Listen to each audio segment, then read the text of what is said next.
If you all may take your seats, we will now begin.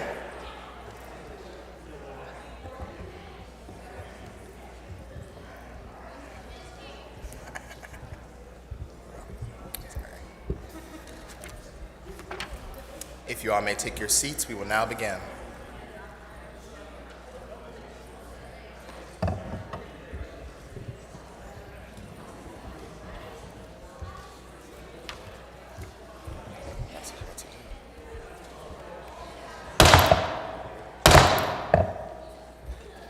I now call the convention to order. Please join me in standing as Pitch Black sings the national anthem, and please remain standing throughout the Pledge of Allegiance.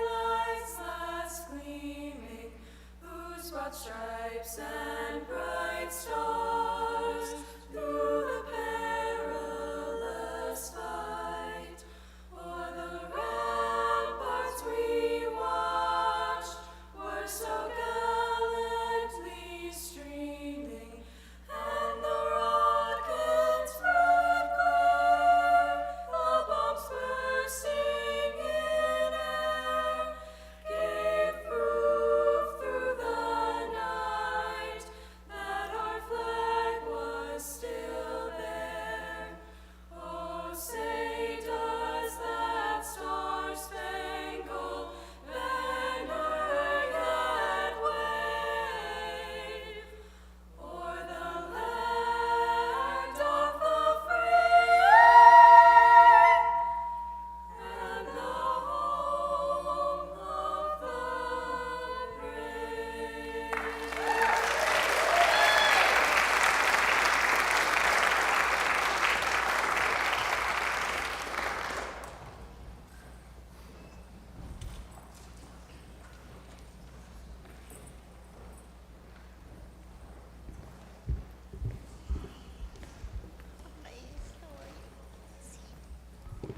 I pledge allegiance to the flag of the United States of America and to the republic for which it stands, one nation, under God, indivisible, with liberty and justice for all.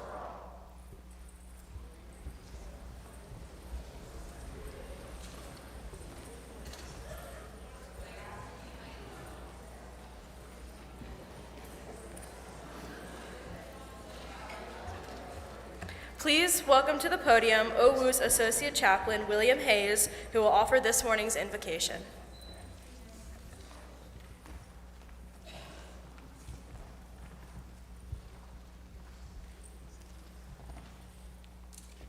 Good morning. As we begin this morning, I invite you all to a moment of prayer. Merciful God, as we gather again this morning to debate and discern, we come first to you in a spirit of gratitude. Gratitude for the privilege of living in a country where this gathering is possible, where we do have a voice in the selection of those who would lead us, and with gratitude for being part of an institution that seeks to educate moral leaders for a just and free society. As we continue our deliberations today, and as we continue dialogue and discourse in the weeks and months to come, we ask for grace. Grace to seek first to understand before correction or disagreement. Grace to give others the benefit of the doubt. And grace to clothe all of our words and actions with humility and compassion. And finally, merciful God, we do ask for your mercy as we carry out imperfectly this project of democracy. Grant us your mercy and help us to act first and always out of love for our neighbors, both near and far, today and in all the days to come. In the name of Jesus, I pray, amen.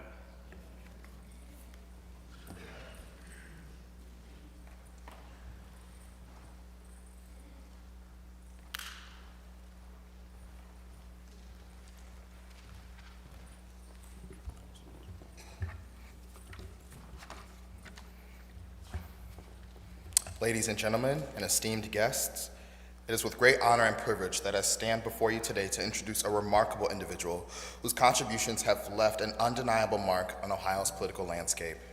A trailblazer in every sense of the word, she embodies resilience, determination, and an unwavering commitment to public service. Born on May 22, 1949 in Marietta, Ohio, she embarked on her journey in the realm of politics with a spirit of dedication and purpose. From her early days as a devoted housewife to her groundbreaking tenure as Ohio's first and only to this day female governor, her story is one of inspiration and empowerment.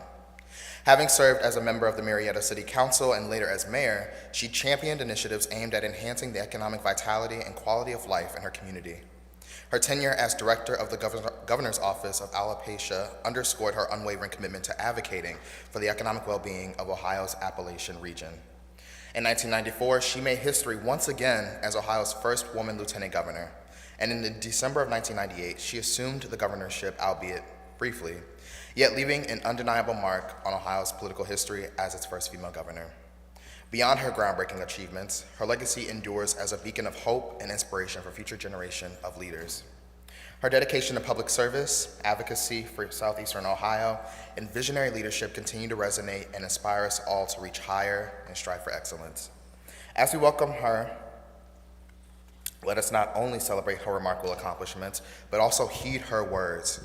Ladies and gentlemen, please join me in welcoming the esteemed Nancy Hollister.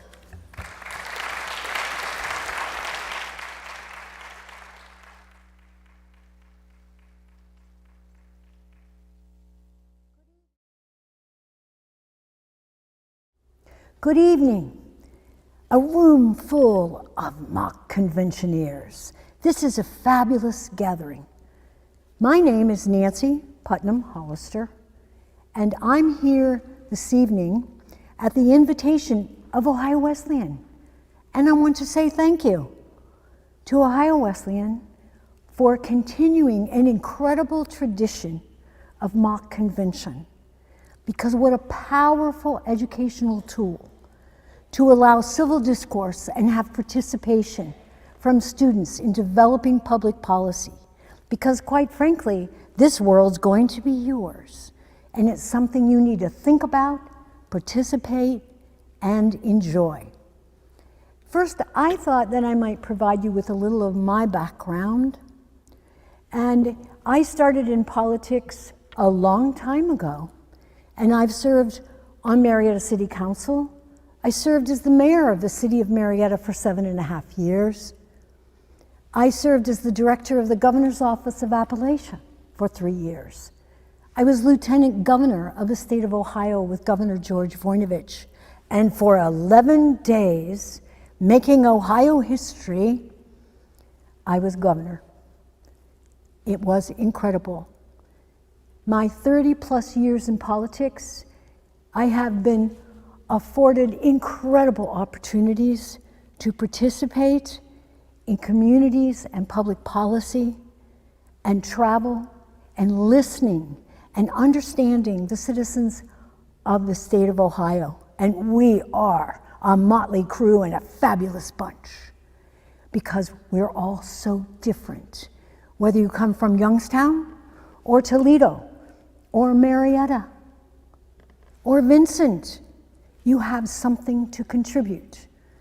And it was my pleasure and my honor to participate in bringing communities together in developing public policy that would benefit all of Ohioans, whether I was a mayor or a director in dealing with some incredible issues of poverty in Appalachia, Ohio, or as lieutenant governor, being in charge of the entire cabinet as well as several divisions, and having some great responsibilities. So it's something that I didn't plan. It happened to me. It evolved. And I appreciated and very grateful from the mentors and the people that I learned from. But basically, it all started in Marietta, Ohio. As I said, my name is Nancy Putnam Hollister. I am a child of history, now an older child. However, I grew up with my family's history as one of the first families of the state of Ohio. It was spoon-fed. I thought everybody knew who their great-great-great-great-grandfather was. And I came to understand that we didn't, and how important our history and our heritage is to us. And I see it equally important that we bring our history forward as we move forward in our lives. So I say to you, the attendees, you have an incredible opportunity. You won't solve all the problems, but make a dent in it and leave it better than you found it, and enjoy yourself and get to know folk all along the way. Listen, learn, and participate. And you will win and you will lose, but you will learn from all of those experiences. And what you learn is how to approach it, possibly a different way the next time.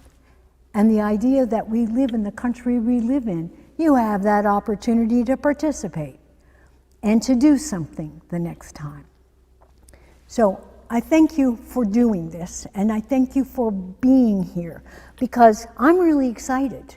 My generation set a table, and it was probably a little squirrely at times, but we did set the table, and you are going to do the same thing.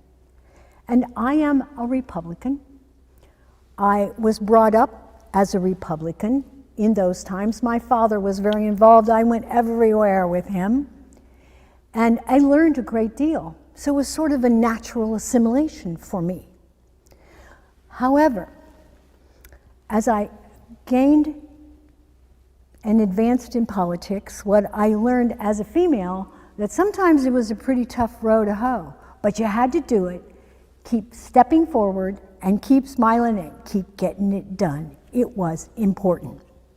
So, I've built bridges, helped pave the way for highways, developed social programs, tried to make a difference in people's lives, as I know each and every one of you will here by your participation and your involvement in whatever you do.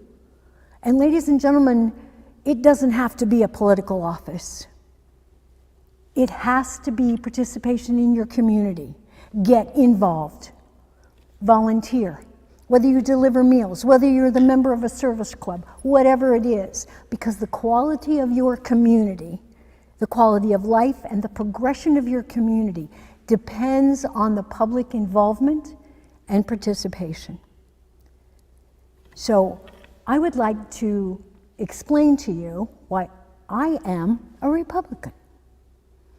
And in the 1990s, way back then, when I attended hundreds of Lincoln Day dinners, on the back of every program, at every Lincoln Day dinner, there was a statement, and it said, I am a Republican because I believe in the proper form of governance, assisting and providing for citizens in need.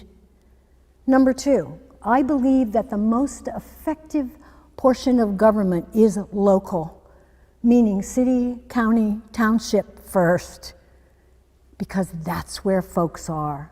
State government is important in bringing it all together. The federal government has an enormous role, not only in this country, but worldwide, in our global universe. But the most effective form of government is local. Number three, that free enterprise and encouraging individual initiative and providing incentives has provided this nation with an economy that is second to none in the world, something to be extraordinarily proud of.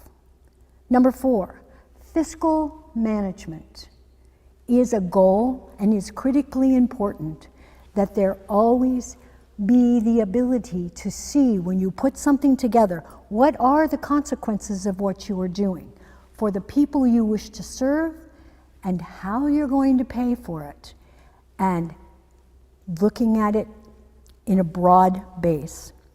Number 5, as a Republican, I believe in equal rights, equal justice and opportunity for all, regardless of race, creed, sex, age, or national origin. Number 6, I believe as a Republican that we must retain our history of our past in this country and yet always be receptive to change, to new ideas, to accommodate varying viewpoints. It's very, very important to do that. And lastly, as American citizens, as Republicans, we need to value our national feelings and our pride in who we are, and to always be a worldwide champion for peace, freedom, and human rights. Though I'm paraphrasing, I will say that. I'm not going to read all the words that were on the back of the program. But that was in the back of every single program and every single Lincoln Day dinner that I attended. To me, they were important programs. Now, I will also tell you that the devil's in the details, because those are 7 points you can do a lot with. You could turn it upside down and inside out. But to me, they were the basis of who I was and what I wanted to accomplish and do for people. And when I think about all of you and your future, I think you're going to face some incredible issues, most of which are right here, right now. And one will be water rights, ladies and gentlemen. Watch it carefully. Having served in state and national governments and looking and traveled extensively out west, water rights and the Great Lakes are going to be an issue. And this is from me, a river rat who lives on the Ohio River. Climate change is an enormous issue, and it's going to change and impact the way we live and where we live and how we live.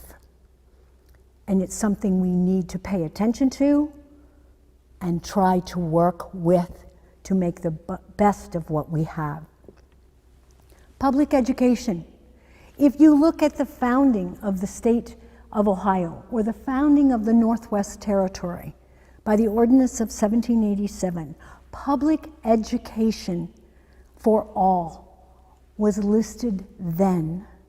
It is even more important today that everyone have the accessibility and the means to attend and participate and be part of public education. And then I would leave to your generation technology. I'm sure it has 1,000 different definitions. I know it does. My children certainly inform me of that. Concerned about A1 and how we're going to manage that. Concerned about the good, the bad, and the ugly of social media. Those issues are going to be public policy issues that your generation is going to have to deal with.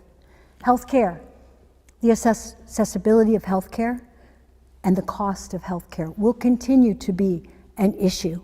And immigration, maybe, finally, we will develop a foundation, and that's all you're going to get is a foundation, because it changes and it shifts and it moves around, but we need to have a good, solid foundation immigration policy.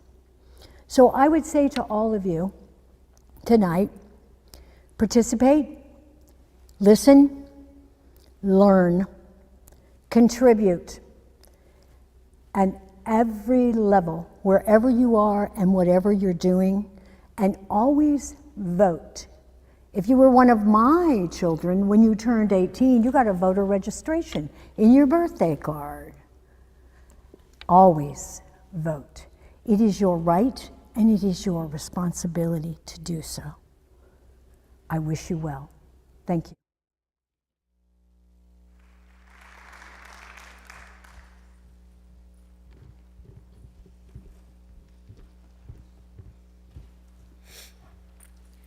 Ladies and gentlemen, esteemed guests, it is my distinct pleasure to introduce a distinguished leader whose unwavering commitment to public service has profoundly shaped the landscape of Delaware County.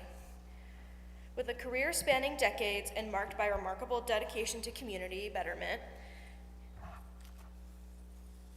Gary Merrill stands as a beacon of integrity, vision, and tireless advocacy. Elected to his first term as Delaware County Commissioner in November 2012, Gary assumed office on January 2nd, 2013, marking the beginning of a tenure defined by transformative leadership and dedication to the well-being of his constituents. His service has been repeatedly affirmed by his peers, as evidenced by his election as President of the Board of Commissioners in 2014, 15, 18, and 21. Gary's journey of service began in Oklahoma, where he honed his skills in the newspaper industry, eventually rising to assume executive positions of significant responsibility. His relocation to Columbus in 1986 marked the beginning of a storied career at the Columbus Dispatch, where he distinguished himself through his exemplary leadership. In 2007, his deep-rooted passion for community engagement led him to Delaware County, where he assumed the role of vice president of several prominent newspapers, including the Delaware Gazette. His commitment to fostering vibrant communities extended beyond the realm of journalism, as he actively engaged with organizations such as the Chamber of Commerce and Rotary Clubs, leaving a mark on the fabric of Delaware County's civic life. His dedication to community service is further exemplified by his multifaceted involvement in organizations such as United Way of Delaware County, the Strand Theater, and the Development Council for the Stratford Ecological Center. His leadership roles within esteemed organizations such as the County Commissioners Association of Ohio and the County Risk Sharing Authority underscore his unwavering commitment to advancing the common good. Throughout his tenure as County Commissioner, he has spearheaded numerous initiatives aimed at enhancing the quality of life for residents of Delaware County, from infrastructure projects such as Sawmill Parkway Extension to the revitalization of the historic courthouse. His visionary leadership has left a mark on the county's landscape. As we reflect on his profound legacy of service, we are reminded of his steadfast belief in the importance of fostering a strong retail base, promoting smart residential growth, and prioritizing quality job creation. His unwavering commitment to these principles, coupled with his dedication to preserving the rural agricultural heritage of Delaware County, serves as a testament to his enduring legacy as a champion of progress and prosperity. Ladies and gentlemen, please join me in honoring the leadership and unwavering dedication of Gary Merrill, a visionary leader whose impact will resonate for generations to come.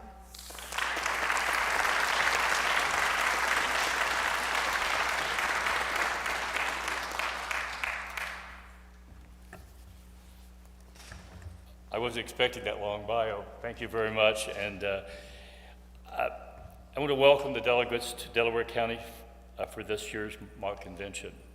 Our county of 230,000 residents welcomes each of you today. It is my honor to serve Delaware County, as I know you are honored to serve the state you represent today in identifying the Republican Party's presidential candidate. I'm going to start with a little background on the county you are visiting. The political jurisdictions of Delaware County was created by an act of the Ohio General Assembly on February the 10th, 1808, making it the 27th county to be created in the state of Ohio. There are now 88 counties. Originally, Delaware County was part of Franklin County to our south, where the state capital is currently located. From the beginning of the county's existence, there has been a 3-member board of commissioners who basically serve as the executive officers overseeing the business of the county government. Today, there are a total of 15 elected officials in county government.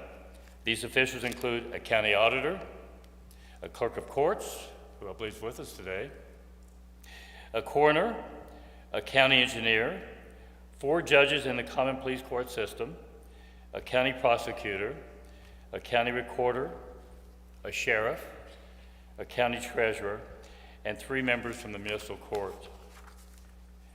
Then, in terms of local government, we have cities and villages, which are also known as municipalities. These are also governed by elected councils. When a village grows to 5,000 or more residents, it becomes a city, and we just experienced that in the last census. The last census since Sunbury to our east became a city and ceased to be a village. Then there are townships, which are considered unincorporated territories. These are governed by a 3-person board of trustees. I have to emphasize that county officials do not have authority over the governing bodies of cities, villages, or townships. There is a common misconception that we do. Or the state officials have authority over any of us at the local government level. They do not. Now, never has it been more important as you, members of the party of Lincoln Reagan, choose the candidates who will be tasked with changing the direction our country has traveled these last 3 years. From immigrants illegally, millions, entering our country, to inflation and the impact it has had and is having on our quality of life, I am confident you will successfully choose the candidate who can positively change the direction our country is traveling. As you know, elections depend on honesty and integrity. With that, a little description of our Delaware County Board of Elections seems appropriate. Since you have come from all over the country to be here today to represent our party, you can be confident those casting votes in our county that their votes will be counted accurately. The Democrats and the Republicans work hard to ensure an honest vote. It is a team effort. Personally, I work the polls when not on the ballot. I am on the ballot this year, so I will not be working the polls. It should be noted every significant action is done in twos: a Republican, a Democrat. We work extremely well together. We work as a team. We respect each other. The mutual goal is simple: an accurate vote. There are 170 precincts in our county. Each precinct is roughly 1,400 registered voters. The goal of each party is to elect a representative called a central committee member to each precinct to represent the respective party. For example, I am the representative for Liberty M, and my job is to educate and inform the Republicans in my precinct as my Democrat counterpart would do also in Liberty M. Now, if you were a registered voter in Delaware County, I would encourage you to sign up and work the March 19th primary. I would encourage you to vote, to go to vote Delaware County, Ohio.gov, or call me if you don't have the opportunity to write that down. But hurry, we are in the middle of the election already. Frankly, I've already voted. Voting started last Wednesday. But we do need good people, Republicans and Democrats, to serve this county. And if you have an interest, you can make roughly $175 for your day's work. But more importantly, it's an opportunity to serve and really learn more about the process. We Republicans and our Democratic friends welcome you to our great county for the purpose of identifying the person who will lead our country at this critical time. In closing, I want to share a brief story. I finished my private sector career and was asked to run for county commissioner in August 2011. I would be running against the incumbent and a trustee from one of our townships. October 2nd, 2011, my wife and I decided, let's do it. Now, the primary is in March. It's only 6 months away. Ultimately, I won. Unlike my two competitors, I had never run or served in an elected official capacity. But that is not the story, just the background that I want to share with you. In February 2022, I went out door to door after Thanksgiving until the actual primary. And after absentee balloting started, I would make phone calls before I would go door to door. And if I called the number and they didn't answer, it went to a voicemail message. But if they answered, I spoke to them. So in this particular case, a lady answered the phone, and she said, I gave the message, I'm Gary Merrill, I'm running for county commissioner in Delaware County. And she said, wait, I can't talk to you. I'm fixing supper for my family. Now I had three choices at that point. Choice number one, I hang up. Choice number two, I keep talking and irritate, I'm gonna use the word crap out of her, okay? Choice number three, make a connection and get off the phone. So this is what I told her. I said, ma'am, I'm glad to hear you call it supper. When I grew up, we called it supper, but nobody calls it supper anymore. Let me get off the phone so you can fix supper for your family. Now, the story would end there, and I wouldn't have a story to tell if not 3-4 months after the election, this lady comes up to me, and she says, I voted for you. Do you want to know why? And she starts to tell me the story about supper. And I said, wait, I can remember the story. I'll tell you, I know our conversation. Now, she voted for me because of respect. She voted for me because she felt I respected her, I respected her time, and that's the reason I believe she voted for me. And again, people vote for everyone for different reasons. You're going to identify somebody today that hopefully will have the trust of the public, will have the respect of the public, and your role is extremely important. My challenge to you today is identify that person. It has never been more important than today to identify the person who's going to serve this great country of ours. Thank you.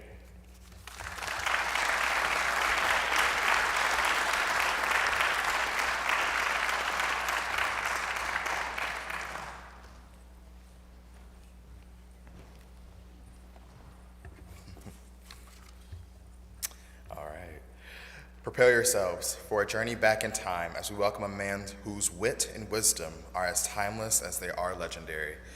Join me in welcoming none other than Rutherford B. Hayes, who is here to regale us with tales from the 1876 Republican National Convention, an event where even the most seasoned politicians found themselves in the midst of political drama and intrigue.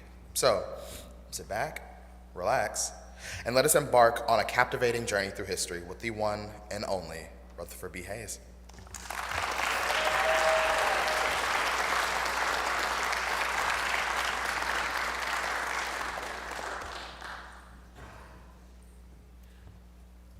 Thank you so much for that very kind introduction. I don't know how humorous or whether I will regale you or not, but I certainly am very delighted to be with you all here today, my fellow Republicans, and to have been invited to address this august assemblage as you engage in the monumental duty of selecting the Republican nominee to be the next president of this, our United States. I'm particularly delighted to be here in Delaware, Ohio, my hometown, to which I owe my humble beginnings, where I was born in 1822 and spent my earliest and very joyful years.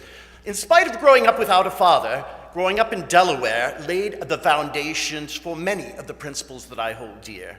In many respects, Midwestern values, nurtured by my mother, Sophia, my sister, Fanny, my uncle, Sardis, and many others in the Delaware community. I credit my earliest experiences in the primary schools in this community for the future educational and professional successes that I achieved. Being here on the campus of Ohio Wesleyan is of particular emotional significance to me and conjures up wonderful warm feelings in my heart. It is here at the Sulphur Springs, very much nearby this building, that I first met my dearest friend and confidant, my Lucy, my wife. She was such an important figure in my life, and this place will always have such significance for us and for me personally as the time when our relationship began. Having successfully served as this country's 19th president, I come to you today to provide advice and counsel to you as you begin your deliberations and undertake the duty of nominating a candidate for president. You may ask, what use are the words of an ancient president who served over a century ago? Well, in many ways, the work you do today is little different from the way it was in the 19th century. I speak to you based on the lessons of my long political career, and specifically the events of the Republican Nominating Convention of 1876, where I was nominated to be the Republican candidate for president. The Convention of 1876, I might say, might very well have been a mere formality had President Ulysses S. Grant decided to run for a third term. But he, very wisely in my opinion, deferred on that point. And in fact, it was commonly believed that a combination of circumstances and scandals that occurred during his final years in office would have been used to the significant advantage of the Democrats.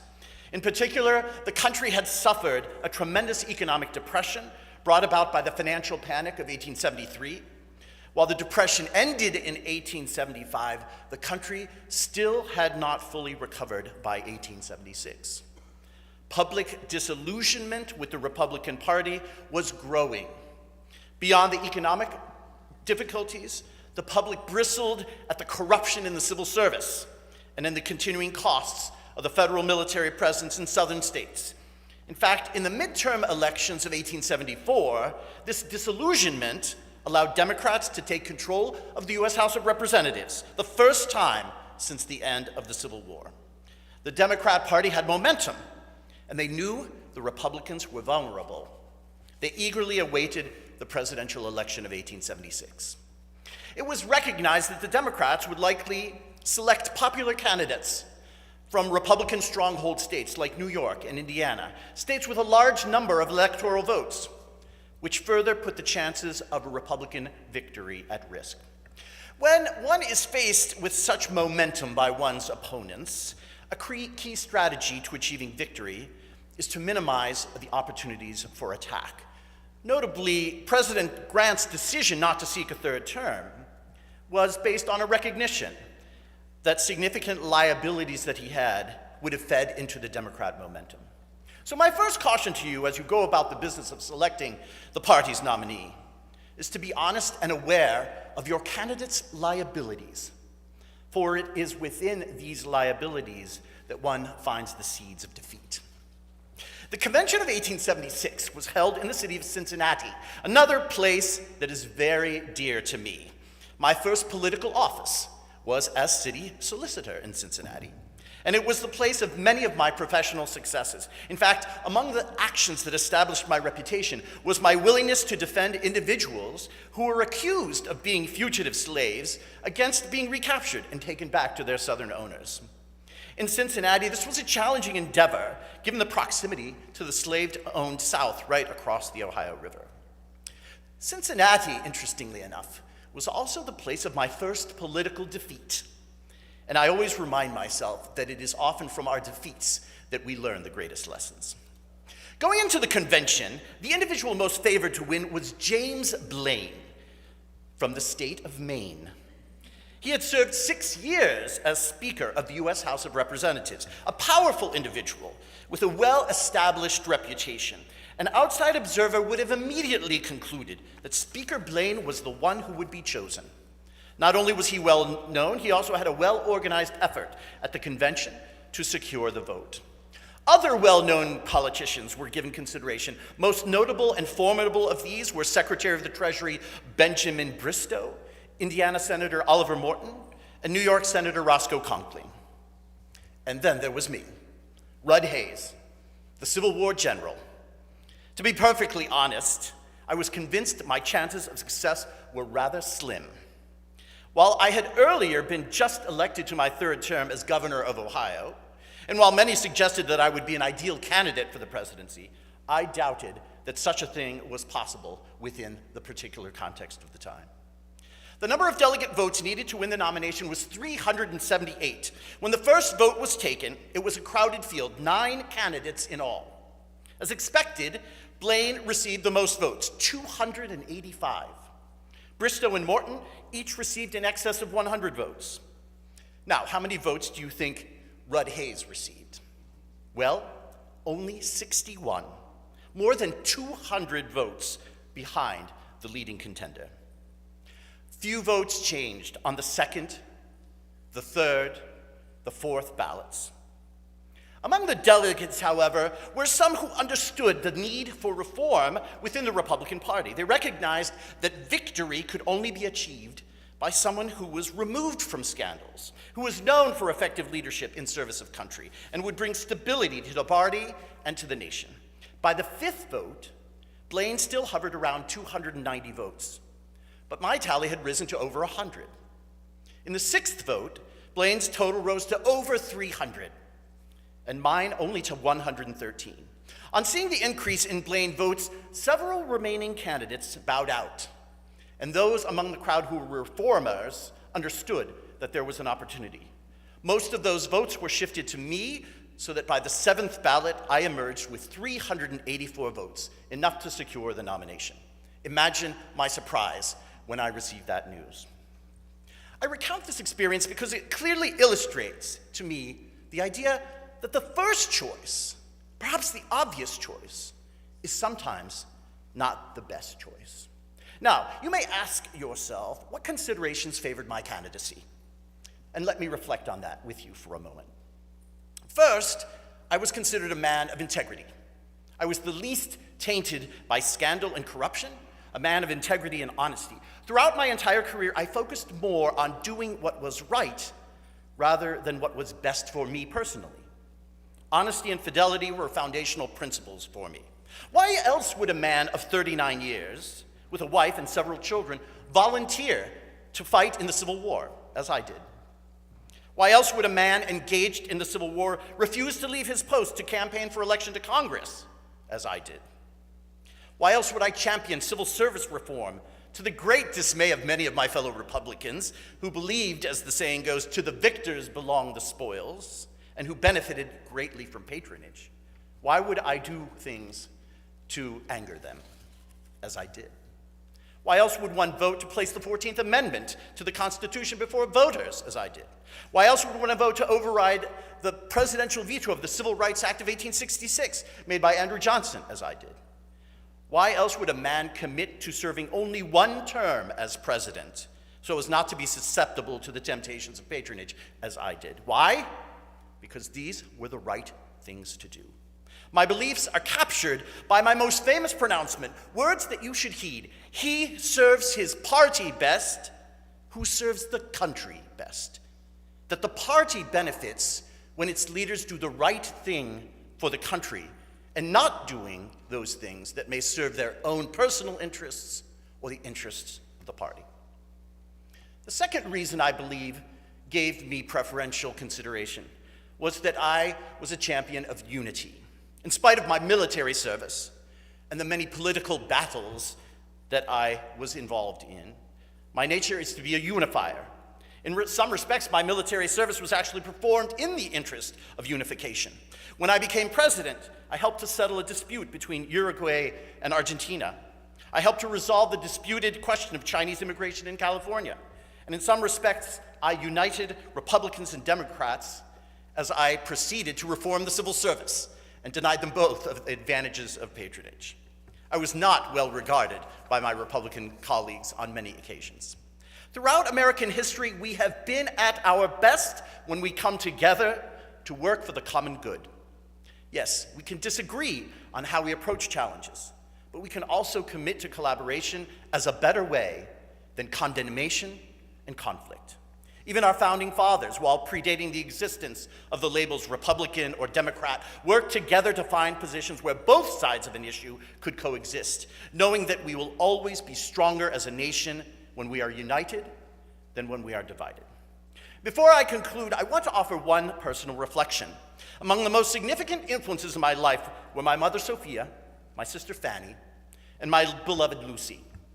All three women of outstanding capabilities and wisdom.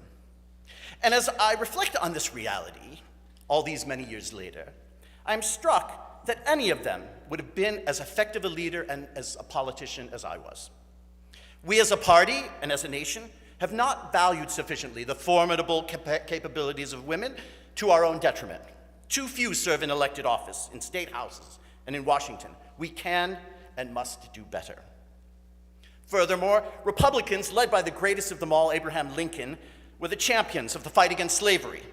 And by virtue of that status, the freedmen were significantly, disproportionately loyal Republicans. Today, the story is much different, again, to the detriment of our party. We must recommit ourselves to creating the conditions within our ranks that anyone who values democracy, prosperity, and equality can see themselves as part of our gallant old party. So I challenge you today, think deeply about the manner in which the Republican Party is positioned in the public eye. Be attentive to what is needed to achieve victory. And above all, seek leaders who have conducted themselves with honesty and integrity, who place country and service above self, and who seek to unite rather than to divide. God bless this convention, all of you who participate, and God bless our great nation. Thank you very much.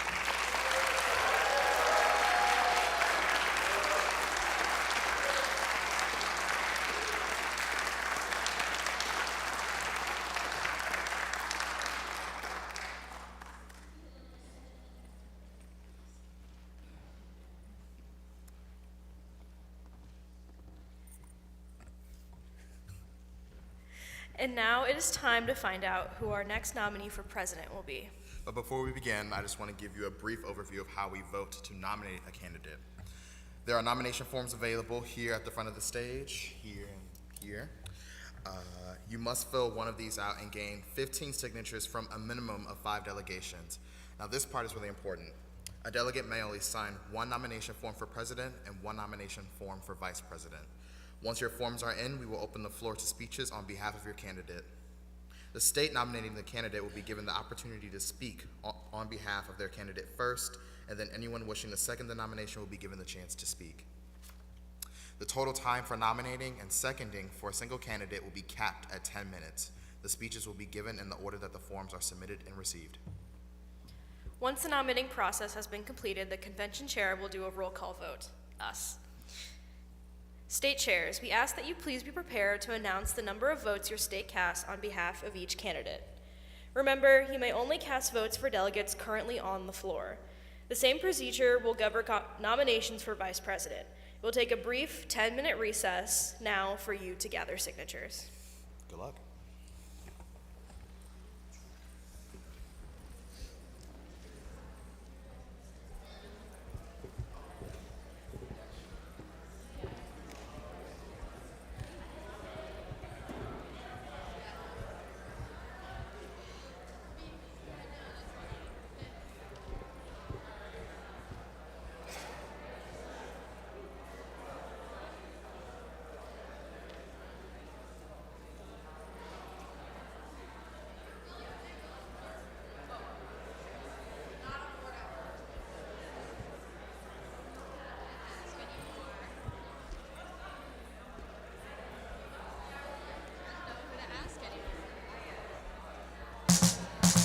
I feel like calling.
Also at this time, no more nomination forms should be submitted.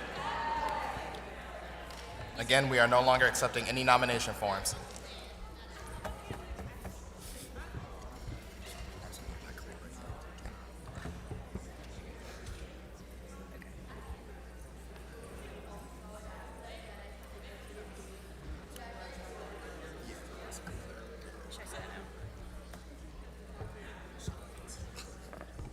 Thank you, everyone, for turning in your nominations. We have a few to go through.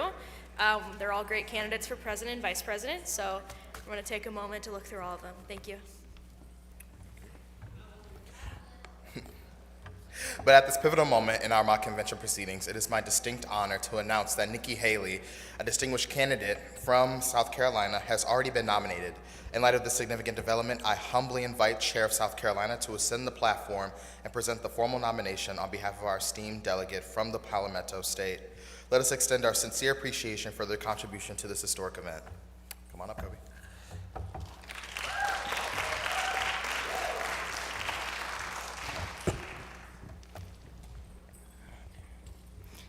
It is a great honor and privilege that I stand before you today to read a letter from a true statesman, a tireless advocate for conservative values, and a beacon for leadership in our party, former governor of Arkansas and 2024 presidential candidate Asa Hutchinson.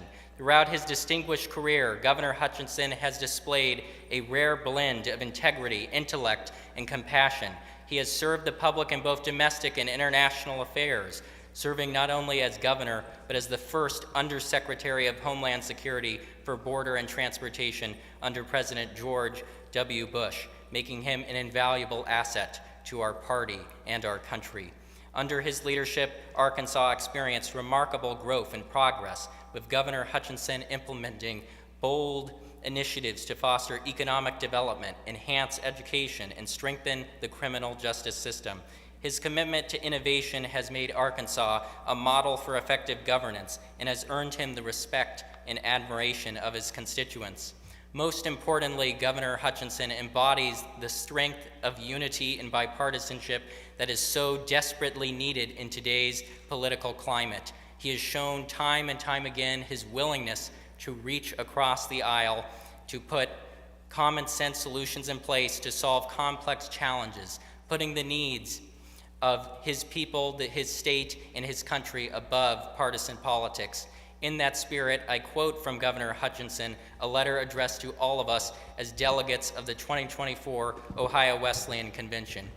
Dear delegates, as a former governor, congressman, United States attorney, I ran for president this past year because our nation and the GOP need an alternative voice to the daily grievances and chaos of our current frontrunner.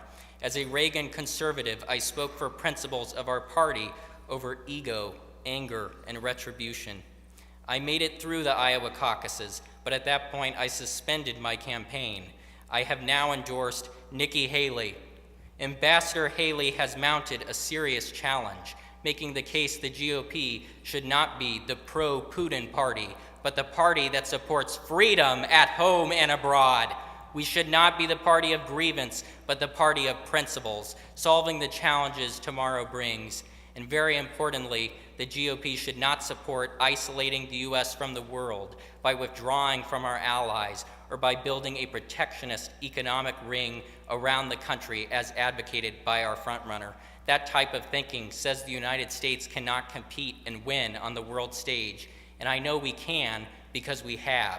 I believe in America's greatness and our future leadership. This year is the most unpredictable political environment in my lifetime. For the GOP to win in November, we must have a nominee that can attract independents and suburban voters. Ambassador Haley needs to stay in this fight because the battlefield will look different this summer than it does today. Thank you for the opportunity to greet you as delegates and future leaders. May God bless the United States of America. Sincerely, Asa Hutchinson, end quote. I think I speak for all of us in our extending our thanks to Governor Hutchinson for sharing his thoughts for the future of our party's nominee. With the governor's words in mind, let us remember why we have gathered here today. We're here to celebrate our shared values and chart the course for the future of our party. by picking a presidential nominee that will reflect the very best of American values. In a time when our country stands at a crossroads, facing challenges both within and abroad, we need a leader who not only understands the complexities of our era, but who can also navigate those difficult times with grace, strength, and unyielding determination. Nikki Haley has proven time and time again that she is that leader. Her life story is a testament to the American dream. Born to Indian immigrant parents who taught her the values of hard work, faith, and the American dream, Haley has lived her life embodying the principles that make our country great. From her early days in Bamberg, South Carolina, to the governor's mansion and onto the world stage as the United States ambassador to the United Nations, Haley has shown an unparalleled, truly unparalleled ability to lead, inspire, and achieve meaningful progress. As governor, Haley tackled tough issues head on. She fought for fiscal responsibility and economic prosperity and ensured that education and jobs were available to all citizens, regardless of their background. Under her tenure, South Carolina saw the lowest unemployment rate in its history, earning the state the nickname the Beast of the Southeast. With thousands moving to the state to seek out these opportunities, Haley's leadership as a jobs creator proves that conservative policies, when implemented with compassion and conviction, create opportunity and uplift all people. Haley's leadership did not stop at our nation's borders. As ambassador to the United Nations, she showed a steadfast commitment to defending America's interests on the global stage. She stood tall for American values, supported our allies, stood up to adversaries, and always ensured America's interests were protected and promoted. With courage and clarity, she affirmed that the United States is a force for good in the world, advocating for freedom, human rights, and democracy. Today, more than ever, we need a leader who understands the importance of unity and collaboration. Haley has a proven track record of reaching across the aisle, finding common ground, and getting things done. She knows how to bring people together, regardless of political affiliation, to work towards solutions that benefit all Americans. Haley's vision for our nation is one of prosperity, security, and unity. She understands the importance of a strong economy, a secure border, and a government that works for the people, by the people. As president, she will continue to champion conservative values while seeking common sense solutions to the issues that matter most to the American people. In conclusion, my fellow Republicans, I am honored to second Governor Asa Hutchinson's nomination of Ambassador Nikki Haley, the beloved daughter of the great state of South Carolina, as the 2024 Republican presidential nominee. Let us make history by doing something long overdue and electing the first female president of these United States.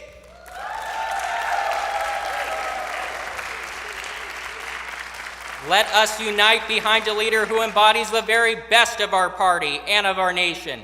Together with Nikki Haley at the helm, we will build a future that is strong, prosperous, and true to the principles that make America the greatest nation on earth. Thank you.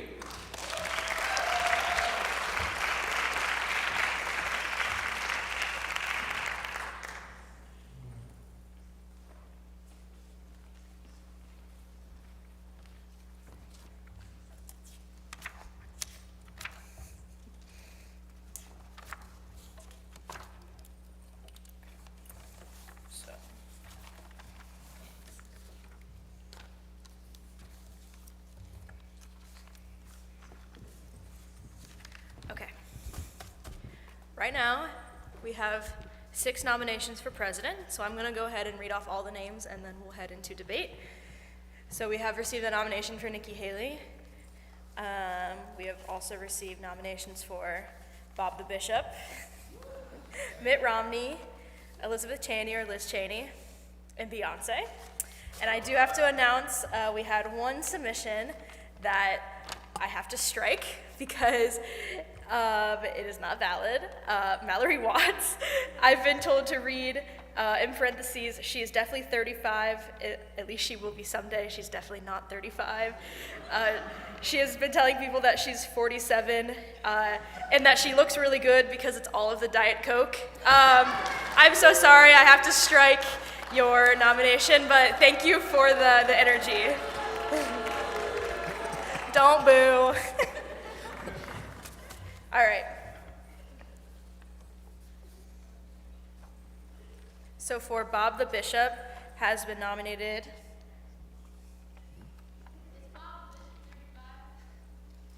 Bob the Bishop has been around as long as this institution, so yes. Yeah. In the triple digits, for sure. In the triple digits. So do you want to read out? So at this time, we now recognize the delegate from Wyoming to speak in favor of this nomination.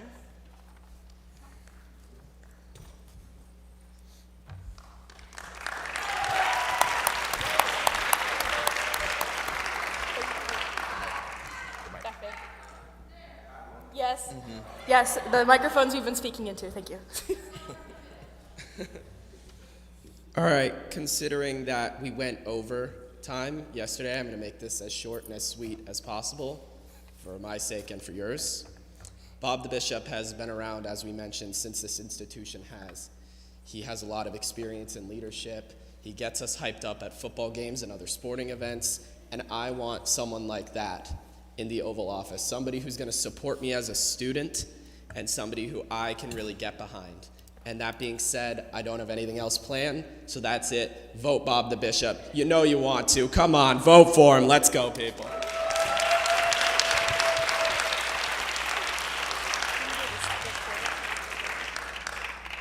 Do we have a second for this nomination?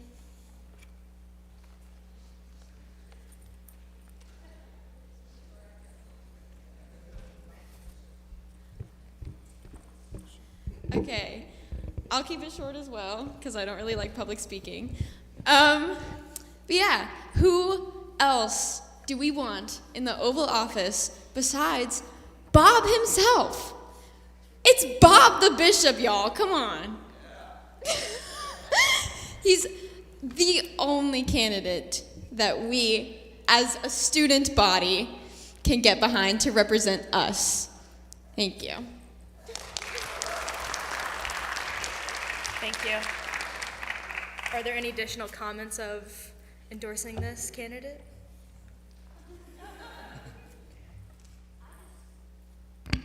I think in today's country we are incredibly divided, and I haven't met a person personally that doesn't like Bob the Bishop.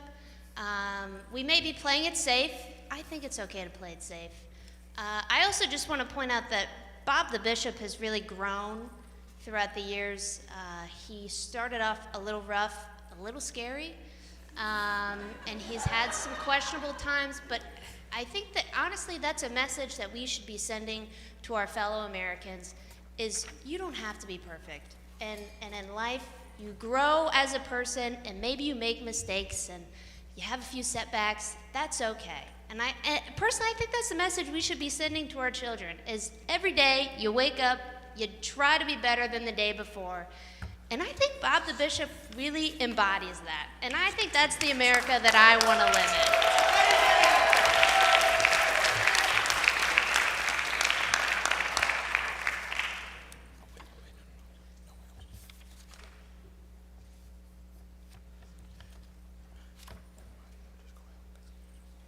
Are there any other comments for this candidate? If not, we will move right along. Thank you. I have a comment. With the current leadership that we have, I would just like to say that we don't want any more old people in the White House. If Bob is as old as this university, we need fresh blood.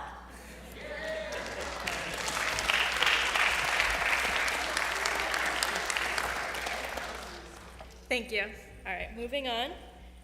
We now recognize the delegate from Oklahoma to speak in favor of this nomination for Mitt Romney.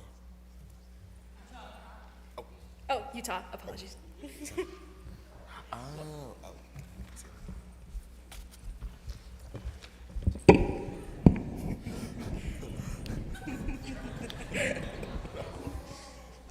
my fellow delegates, if you're looking for a candidate that is younger than Bob the Bishop, I have, but still qualifies as an elder statesman, I am here for you. I would like to nominate the Honorable Mitt Romney for President of the United States. With me today, he's the only one who's actually deigned to attend this convention, I'd like to point out, and he brings with him some friends. Mitt Romney is a candidate who's calling us back to the roots of the Republican Party.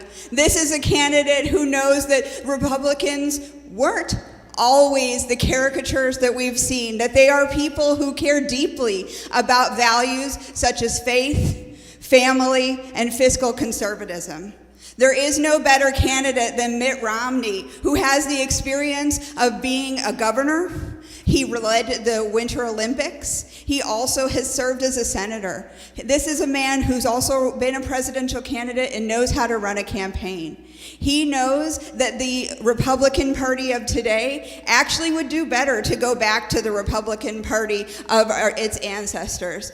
That there are the seeds of what it means to be a true Republican in this room, and that we can support them by voting for a candidate who knows how to work across aisles. This is a man who was both the governor of a blue state in Massachusetts and a senator from a red state in Utah. This is a man who actually introduced healthcare as we know it through Romney Care, which gets forgotten a lot. But actually, if we think about our citizens and our constituents, they don't necessarily want to get rid of. Every time that we've tried to get rid of Obamacare here as Republicans, it has failed. You know why? Because the people on the ground actually care about having health insurance. And I think that those are the values that we need to embody as the Republican Party. We are a party that should care about the forgotten people. We should care about the people who need things in this country, and that the more that we can draw upon our principles of our history, the better off this party will be. So I'm going to tell you to vote for the young and ambitious Mitt Romney. Thank you. Is there a second for this nomination? As a fellow representative from Utah, I proudly second this nomination. In addition to all of the wonderful traits that my colleague has already mentioned, I would like to point out that Utah is also a state that is often mischaracterized and underappreciated, its diversity. And the fact that Mitt Romney has been a successful, respected senator from a state that is much more diverse than we normally give it credit for is a huge attribute to his ability to work across party lines. He's also the only candidate that has served in so many different layers of government and office and brings incredible experience. We need Mitt. Thank you. Are there any other comments at this time? Go ahead. The delegation of Oklahoma would like to second Mitt Romney as one of the only respectable bipartisans still acting in politics today. We believe that Mitt Romney has the experience and the necessary attitude to be a respectable president. Thank you. Thank you. I would just like to point out that he's 1 year younger than Trump. 1 year. He's 76, gonna be 80. Just saying. Thank you. The delegates from Tennessee would like to mention that even though he's only 1 year younger than Trump, he is not confusing names and he is very cognitively apt. Thank you. Go ahead. As much respect as I have for Mitt Romney and those nominating him, he's a little tired. We need something fresh, and honestly, we are erasing some of our greatest people in the party that are also bipartisan, that have backbones of steel, and I will not stand for that. And there are others, and there are more. And lastly, quite frankly, Mitt smells like Pitt. I would like to point out to my colleagues in Utah that Mitt himself has retired and acknowledged the fact that America is being run by a gerontocracy, and he would no longer like to be a part of that. Thank you. Okay. Thank you. Moving on to our next nomination, we now recognize the delegate from Montana to speak in favor of their nomination, Elizabeth Cheney.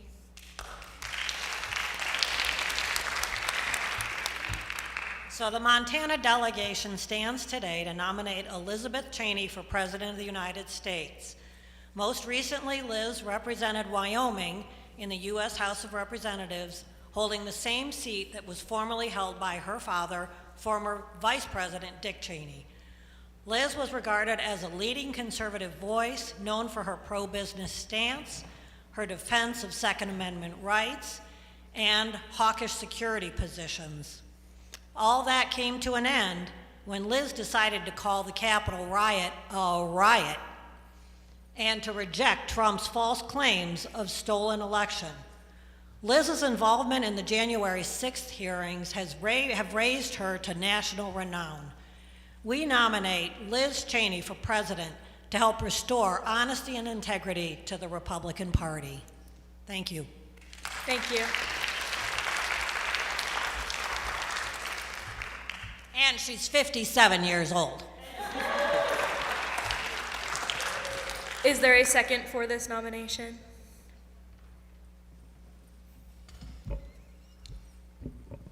My fellow Americans, do you know why America is the greatest country on earth? It's because it's a democracy. It's a democracy with elected representatives. We cannot have a dynasty like the old monarchies before, like the English that we ran away from, and that we came to this country running away from. Elizabeth Cheney's father is Dick Cheney. The delegation of Connecticut believes that such political dynasties are un-American and traitorous to the very fabric of the nation. God bless America. Okay, but is there a second for this nomination?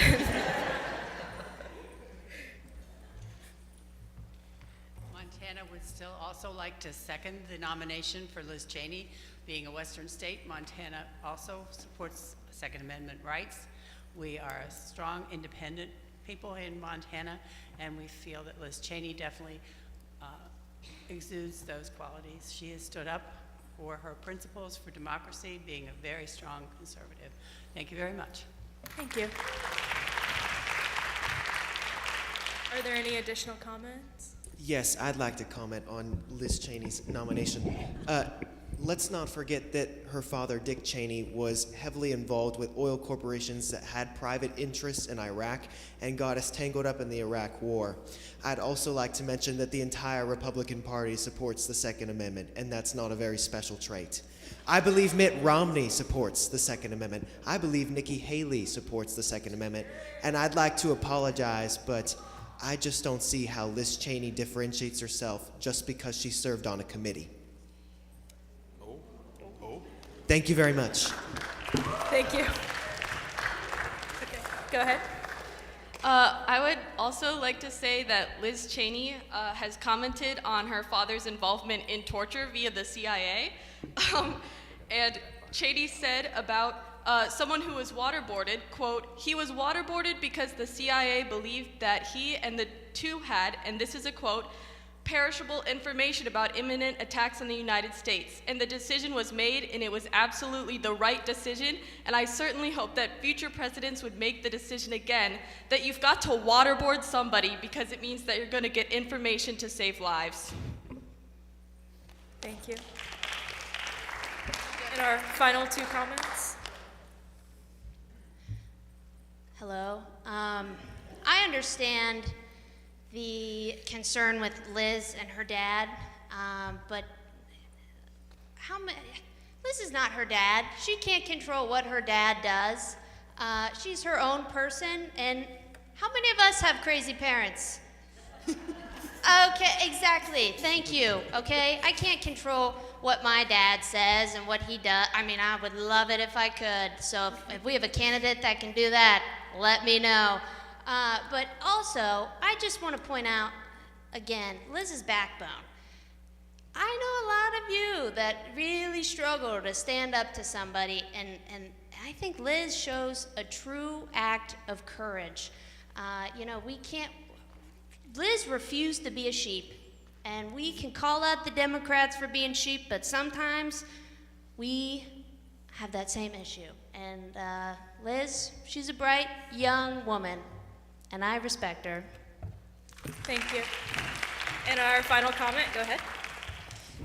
I would just like to point out that although I'm here representing Mitt Romney, that we have a great deal of respect for Liz Cheney. She shares many of our same values. She does call out the parts of the Republican Party that have been detrimental to American democracy. She's willing to talk about the ways in which Joe Biden won the last election. I know you don't want to hear it, and that's what we need in our democracy. So even though I encourage you to vote for Mitt, I'm going to just let you know that we have great respect for Liz Cheney and for anybody who's willing to tell the truth about what happened in this country. Thank you. And moving along to our final nomination, we now recognize the delegate from Texas to speak in favor of this nomination for president, which is Beyonce.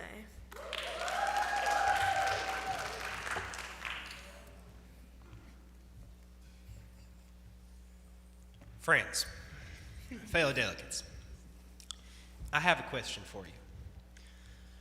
Over the last 70 years of the Republican Party, who have we put into office? People whose names we have known.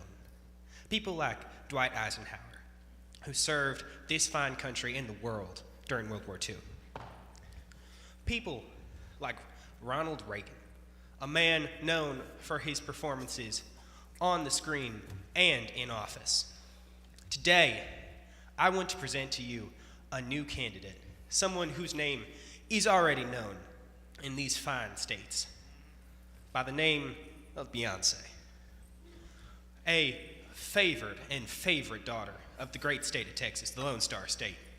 We want to recognize the brilliance that this candidate brings. She's smart, she's charismatic, she is engaged. She cares. She is focused. She is deliberate. She is ready to support these United States. She has experience talking and performing. She has experience listening and engaging. She is ready to serve you and serve this country, and, as all Americans should, serve this entire world. I urge you, cast your vote for Beyonce. Listen to what she has to say, and in her great words. If you like it, then you should put a ring on it. Thank you. Thank you. Is there a second for this nomination?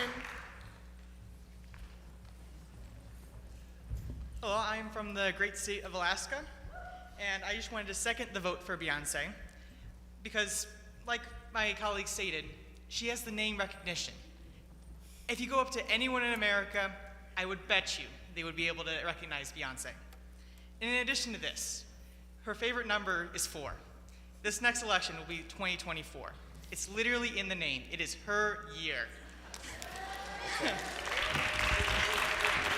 And in addition to this, she's also 42, not 70, 80, or 90 years old like some of the other politicians that we are voting for. So as her one song suggests, we need to make this official with a vote and put a ring on it. Thank you. Go ahead. I am opposed, even though Beyonce has a great statement, "Who rules the world? Girls." I promote Haley and Cheney. Beyonce is good and has a lot of knowledge, but she doesn't have the knowledge to run our country. Thank you. Go ahead. I would like to speak on how she manages her business. She has been able to not only capture the hearts of millions of people around America, but she has also been able to really just have a confidence whenever she comes up to the stage.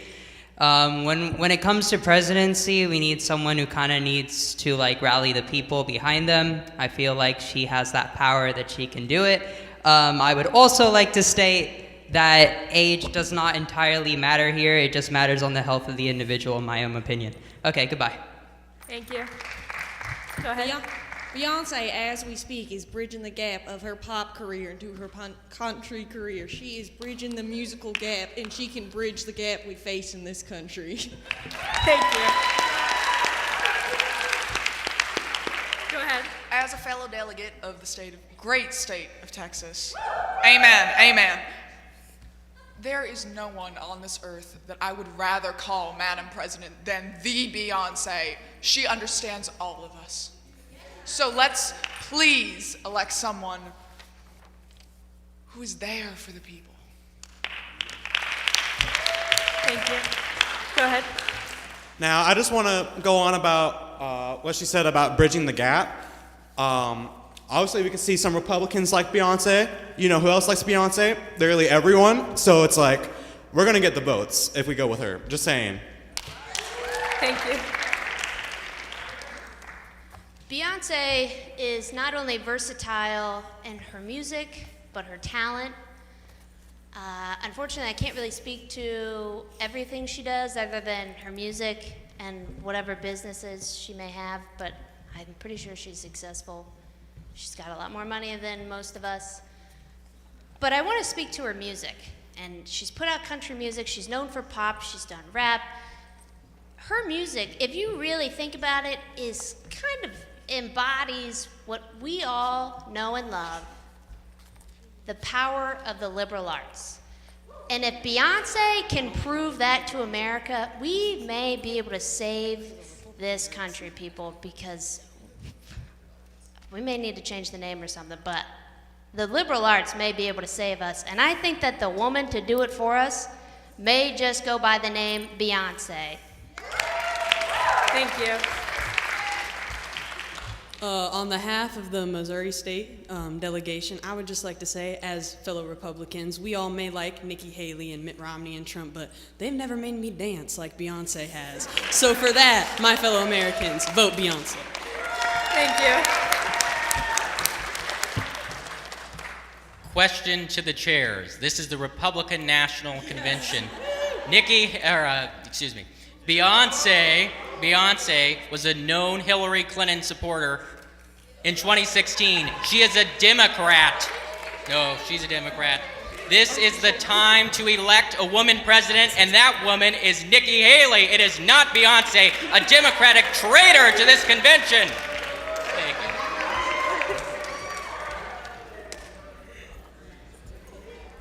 Okay, furthermore, I want to go back to the fact that for President Barack Obama's campaign, she and her husband Jay-Z raised close to $4 million. She's a Biden sympathizer and actively voiced her support for Hillary Clinton. I also want to speak to relevance too. We're already in a sticky situation with all of our allies. Every country in the world looks at us and is like, how do we have this prosperous nation with so much food insecurity, with so much job loss, and so many people that are like at a third grade reading level? I just want to talk to the fact that we need someone that exemplifies all the values of our great Republican Party, and someone that isn't going to continue to perpetuate the notions that our country is a laughingstock of the world. Thank you. And this will be our final comment. Go ahead. Hello. Okay. So yeah, I'd like to point out that Donald Trump was actually a registered Democrat in the 80s in New York. And you know, people can change. We've seen how bad Biden's been running the economy into the ground. You know, he's been doing all the inflation. He's been raising all the gas prices. And people talk about her lack of experience. I'd like to say the two greatest presidents of all time, Ronald Reagan and Donald Trump, you know, they had no experience. So, you know, God bless America. Thank you. So we are finished reading the nominations for president. We're going to do a roll call vote in a few minutes. Just a reminder, you are allowed to split your delegates in your states. But when you stand up, please say how many delegates in your state are voting for which candidate. We'll give you about 3 minutes to caucus and talk with your state, and we'll come back.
Hello. So just a reminder, in order for a candidate to win, they must get a majority of people present here. If no candidate receives that majority, then we will do a recount. We will have a second voting process with the top 2 vote winners. Does anyone need any clarification on that? If you have questions throughout, don't worry.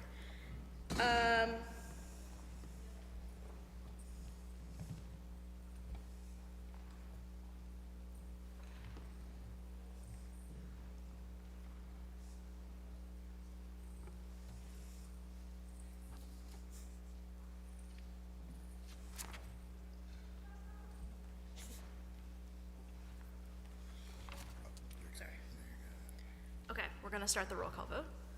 We're going to go by states in alphabetical order, starting with the delegation of Alabama.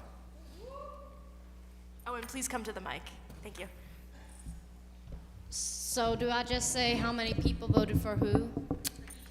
For each candidate? Okay, so we have 3 for Beyonce, 3 for Mitt Romney, 1 for Nikki Haley, and 1 for Bob the Bishop. God bless. Thank you. We now recognize the delegation of Alaska.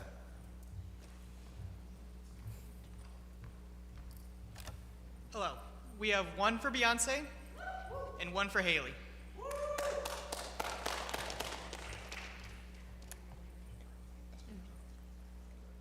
We now recognize the delegation of Arizona.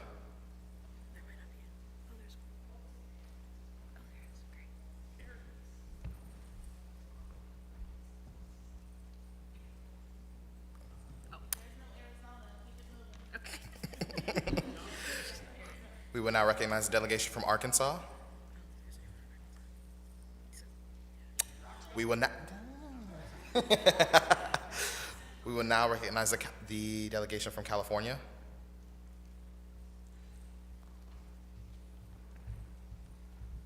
We have 3 for Liz Cheney, 1 for Beyonce. We will now recognize the delegation of Colorado. We have 2 votes for Nikki Haley. We will now recognize the delegation of Connecticut. The entire delegation of Connecticut, all 3 of us, vote for Beyonce, the Ronald Reagan of our generation.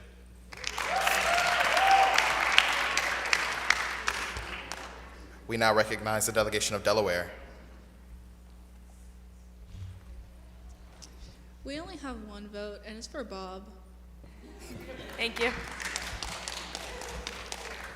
We now recognize the District of Columbia.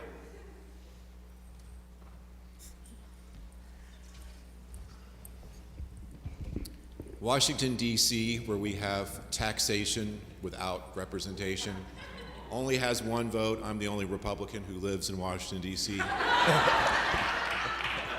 And I'm casting my vote for Nikki Haley. We now recognize the delegation of Florida.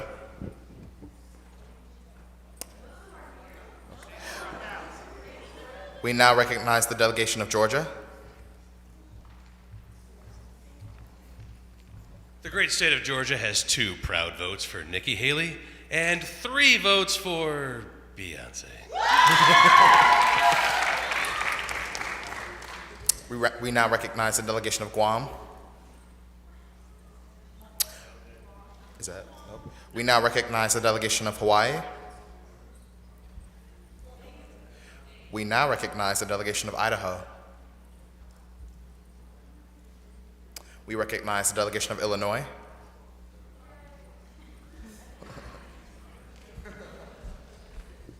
Hi, we have 4 votes for Beyonce. We now recognize the delegation of Indiana.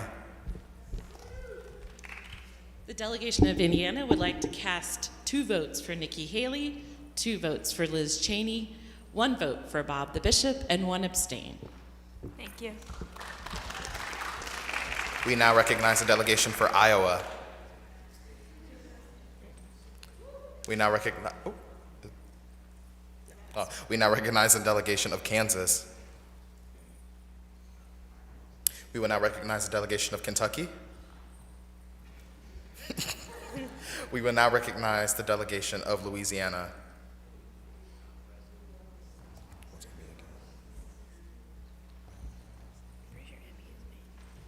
We will now recognize the delegation of Maine.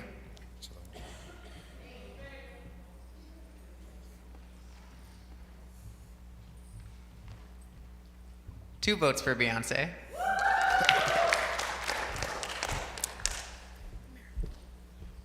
We now recognize the delegation for Maryland. One vote for Beyonce. We will now recognize the delegation of Massachusetts. 3 votes for our former governor, Mitt Romney.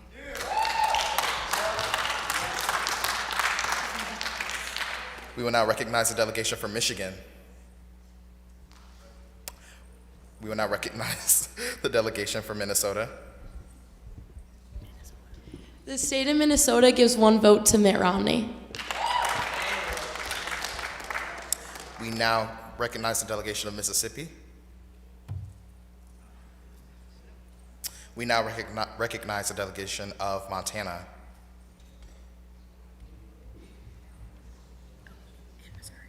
Montana gives all 4 delegates to Liz Cheney.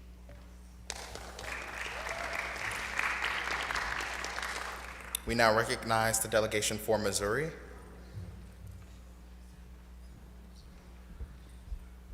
All 3 votes go to Beyonce. We now recognize the delegation of Nebraska. We now recognize the delegation of Nevada. We now recognize the delegation for New Hampshire.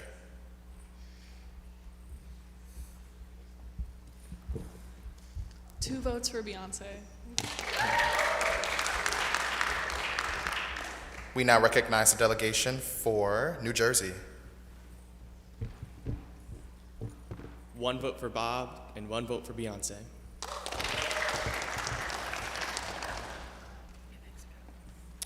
We now recognize the delegation for New Mexico.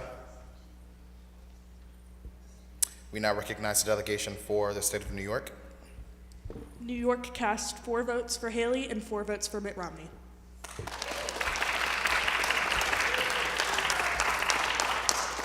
We now recognize the delegation of North Carolina. North Carolina cast 2 votes for Mitt Romney.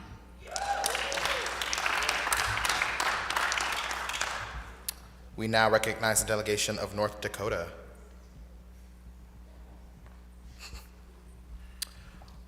Okay, hold on for 1 second.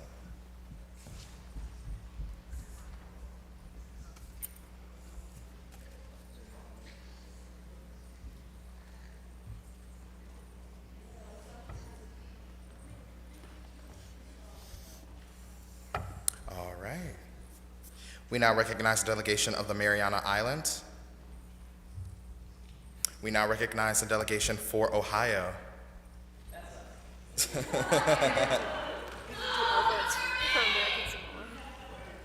As the birthplace of aviation, as the home of the Rock and Roll Hall of Fame, as the mother of presidents, as the Buckeye State, as the home to one of this nation's leading universities and bastions of education and democracy and scholarship, I am of course speaking about the Ohio Wesleyan University. The great state of Ohio casts its 5 votes for Liz Cheney.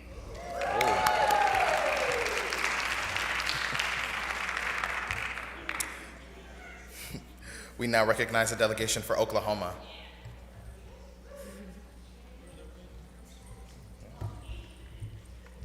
Oklahoma casts 3 votes for Mitt Romney.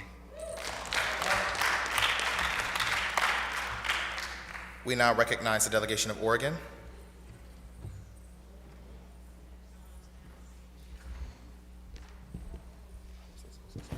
The fine state of Oregon, inventor of tater tots, casts 2 votes for Liz Cheney. We now recognize the delegation of Pennsylvania.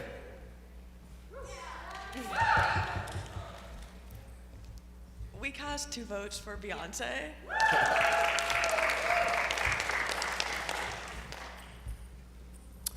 We now recognize the delegation of Rhode Island. We now recognize the delegation of South Carolina.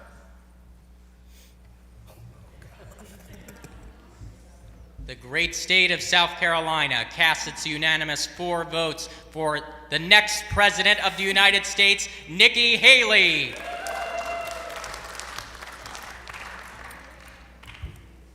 How many votes was that again? Sorry.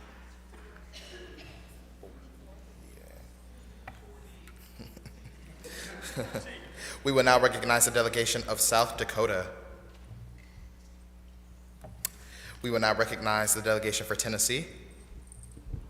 Tennessee casts its 1 vote for Mitt Romney. We now recognize the delegation of Texas.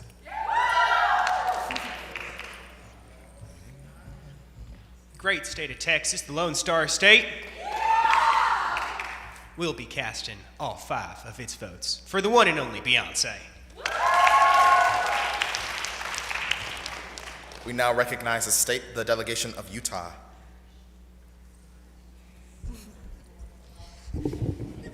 The great state of Utah, home to Bryce National Canyon, Zion National Canyon, and exemplifies the canyon between the Republican Party. We would like to ask for a point of order for the current standings of candidates.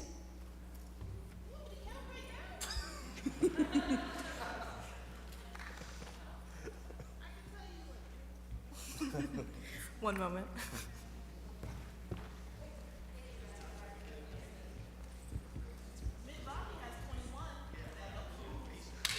I couldn't.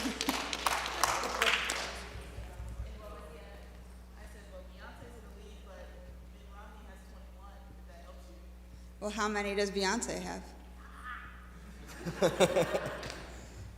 To be clear, I will not vote for Beyonce. I will never vote for someone who has recently given so much money to the Democratic Party.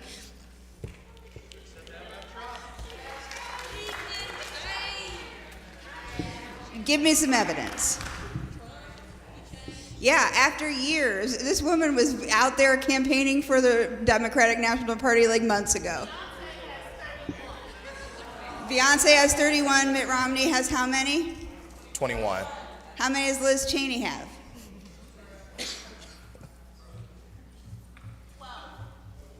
All right. The great state of Utah is going to cast their votes, 2 of them for Mitt Romney, our favorite son, and we encourage everyone else in this room to think clearly about who they want representing the Republican National Committee.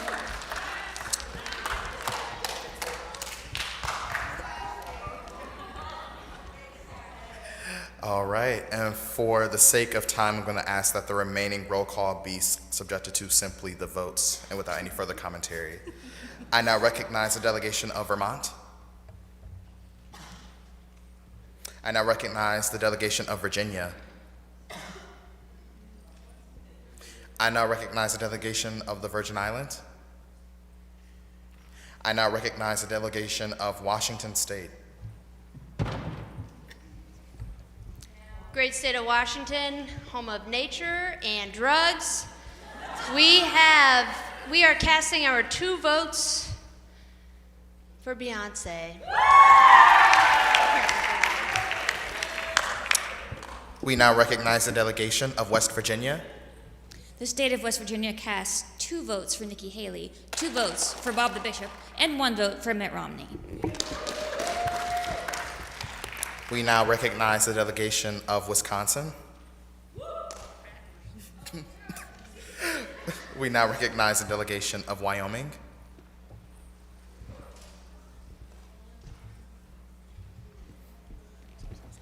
Wyoming has been convinced. 2 votes for Beyonce.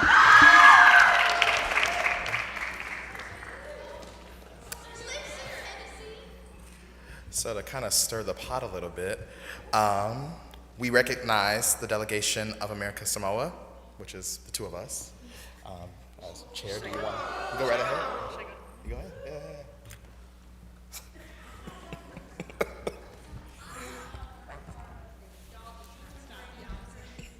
We're not, don't worry. Okay, we're representing American Samoa, and oh no.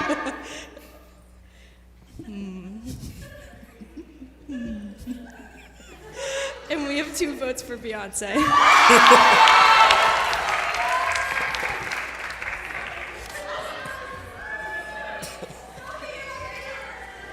should. I was gonna switch my vote last minute, but I just. I knew you were going to. Excuse me.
Whooped your ass. Just don't forget that.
All right, can I have everyone's attention? So as I mentioned before, in order for a candidate to win, they must get majority. And currently, we do not have a majority. So we're going to be doing a runoff between 2 nominations. Should I read off all of them? All right, so I'm going to read off the votes as totaled between all the candidates. Nikki Haley received 19. Bob the Bishop received 6. Mitt Romney received 23. Liz Cheney received 12. And Beyonce received 35. Now, I know you're thinking, Beyonce does have the most. That is correct. However, there is not a majority. So, we'll be doing a runoff between Mitt Romney and Beyonce. Should I give like a minute to We're going to give you exactly 1 minute to caucus to decide your vote.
I have one final announcement before we engage in the proceedings.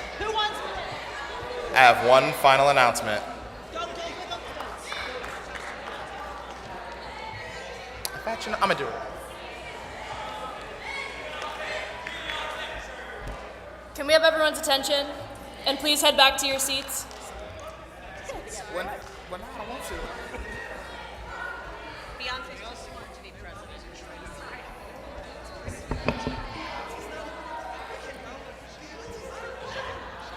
Love that fucking ballad. I'm gonna make him give me that shit. I don't care what he says. I'm keeping on Beyonce. You want to be split? Do you want to be the one that is with Mitt Romney? I don't know. We'll see. We'll go at the end.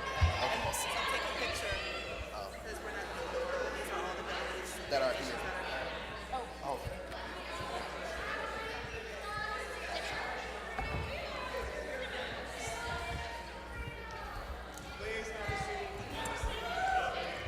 All right, if you could take your seats, we're going to start with this roll call.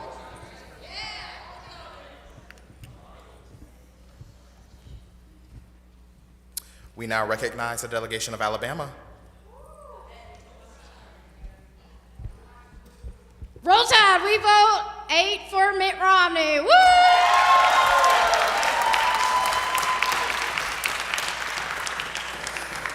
We now recognize the delegation of Alaska.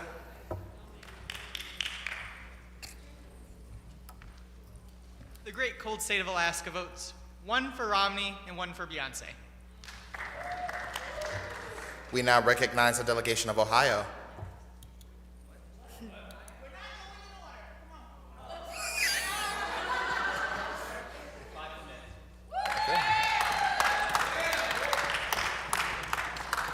Oh, and as Dr. Mack said, we're going in the order of the delegations present, so it's going to be a little sporadic. We now recognize the delegation of Oklahoma.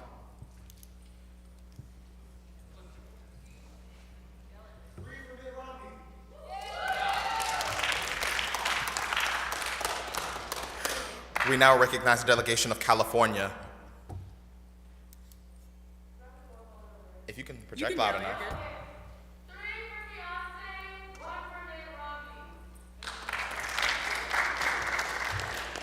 We will now recognize the delegation of Colorado. 2 for Mitt Romney.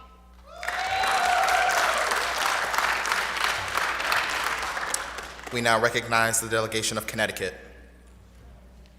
All 3 American patriots for Beyonce. Let's also be mindful of our commentary, but thank you, Connecticut. We now recognize the delegation of Delaware.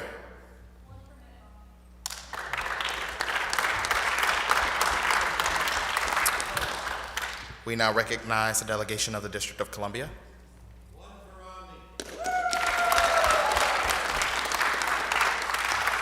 We recognize the delegation of Oregon.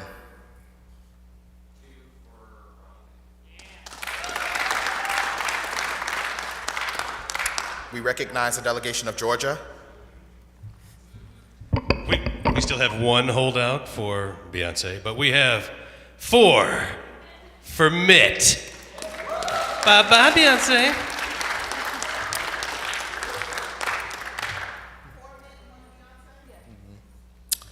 We now recognize the delegation of Pennsylvania.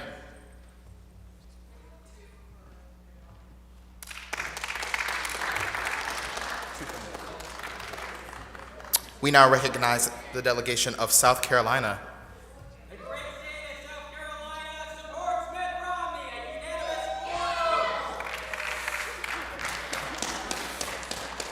I see y'all want to be here longer than we have to. Okay, all good.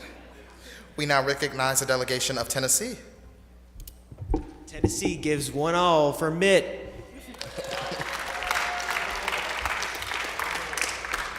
We recognize the delegation of Illinois.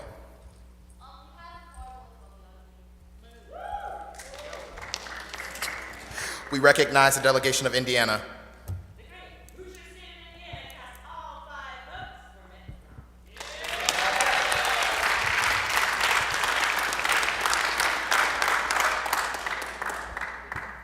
We recognize the delegation of Texas.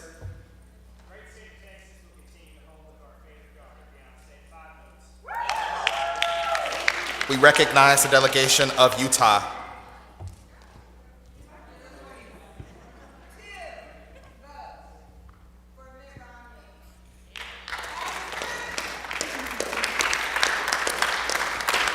We recognize the delegation for the state of Washington. Washington has 2 votes for our salt and pepper king, Mitt Romney.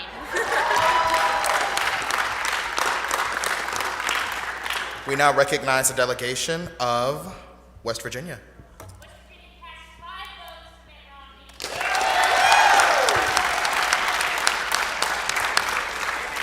We recognize the delegation of Maine.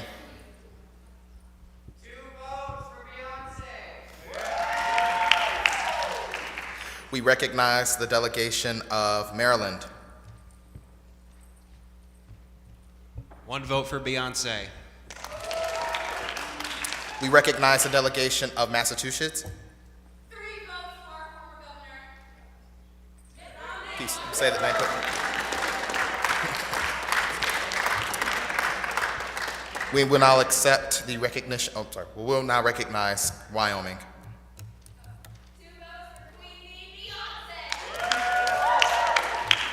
We will now recognize Minnesota. 1 vote for Romney. We will now recognize America Samoa.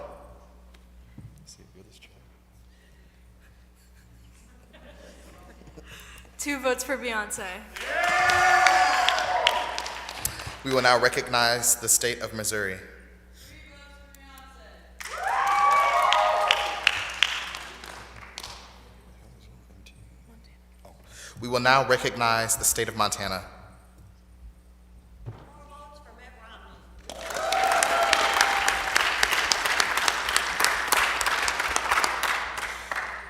We now recognize the delegation of New Hampshire. 2 for Mitt Romney.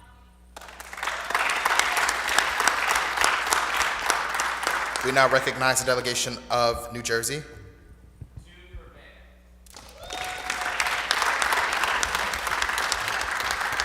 We now recognize the delegation of the state of New York. 8 votes for Mitt Romney.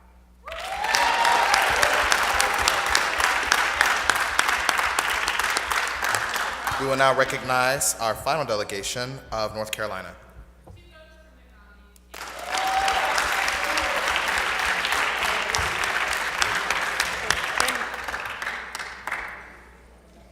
And the state of Maine. Sorry.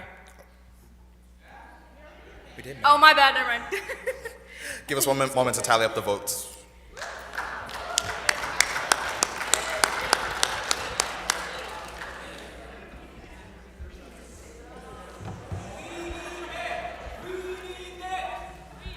All right. All right.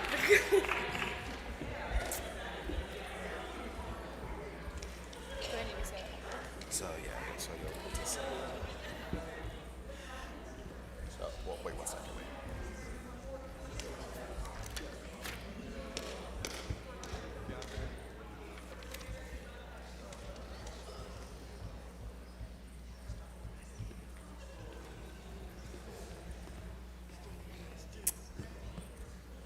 you want to announce it? I can do it. Okay. So you have to announce.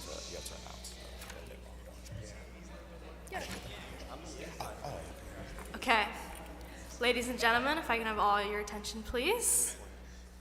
Mitt Romney will be the next Republican candidate for President of the United States.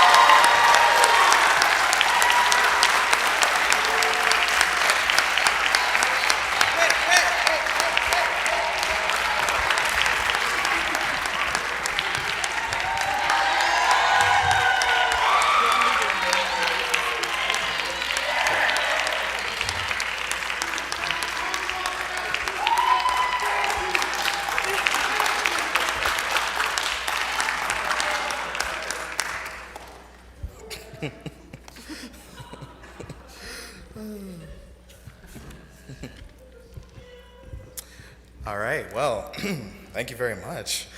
We had a very spirited debate and lots of diverse nominations for vice president.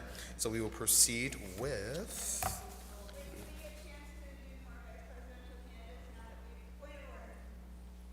Okay. Go ahead. Go ahead. Do we get a chance to caucus for vice presidents and get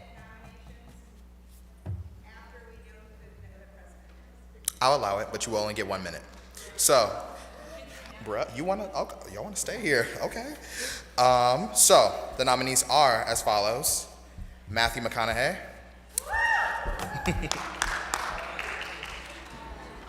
Doctor and current president of Ohio Wesleyan, Matt Vandenberg.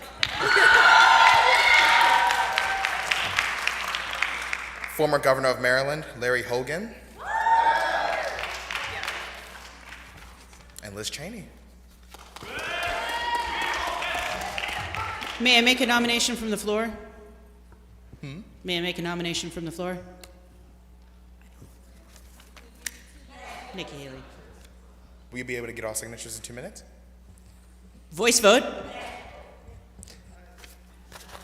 Wait, really? You want to? Okay. We would like to nominate Nikki Haley.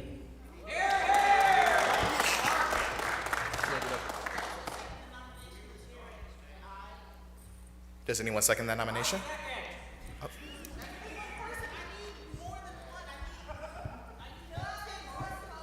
Delegates from Tennessee, second.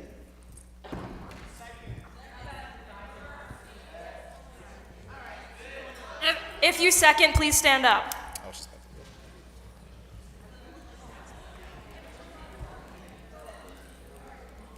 Yep. All right, please sit back down. Thank you. All right. Point of order. Nikki Haley is currently a nominee for vice president. I will give you until 11:46 to caucus to determine your votes. We'll reconvene then. So 2 minutes.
Yes.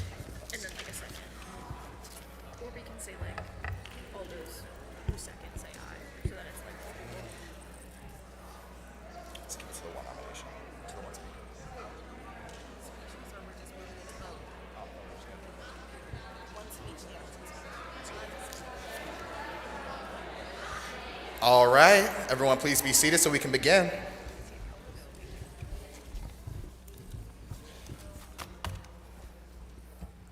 We will recognize the delegation of Texas to sponsor Matthew McConaughey for Vice President.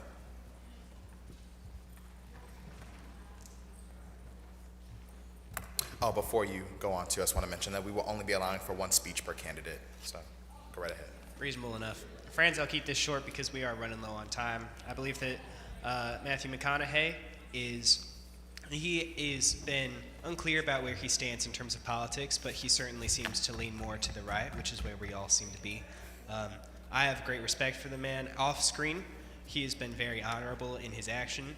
He has been upright. He has been diligent. And I would urge us all to remember that while he does lean right, he has stayed pretty well in the middle, and I think that he could help us unite this great nation and really bring about a great ticket for the Republican Party. Thank you. We will now recognize. I'm sorry. Is there a second? Tennessee seconds. Are we allowed to speak? Elaborate? No. Okay. No, just thank you. We will now recognize the delegation of Wyoming to sponsor Dr. Matt Vandenberg.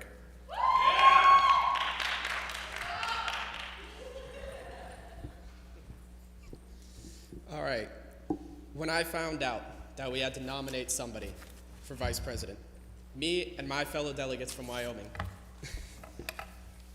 thought that only one name could come to mind. A man who rides around on a red bike across campus, dresses in amazing suits, shoots shirts out of a t-shirt gun, treats students as his equals, as opposed to somebody beneath him. And I am convinced that he will treat his constituents the same way. I am, of course, talking about Matt Vandenberg.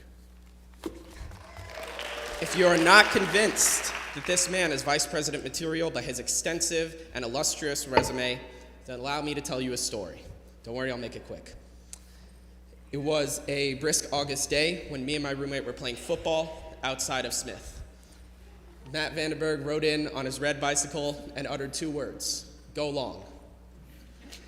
My roommate proceeded to run 40 yards down the Smith lawn as Matt Vandenberg dropped an absolute bomb right onto his chest. I don't know about y'all, but that is someone that I would want as my vice president. This shows that Matt Vandenberg is the most presidential person on this ballot. He is charismatic, funny, young, and vibrant, and treats students with the respect that we deserve. Vote MV for VP.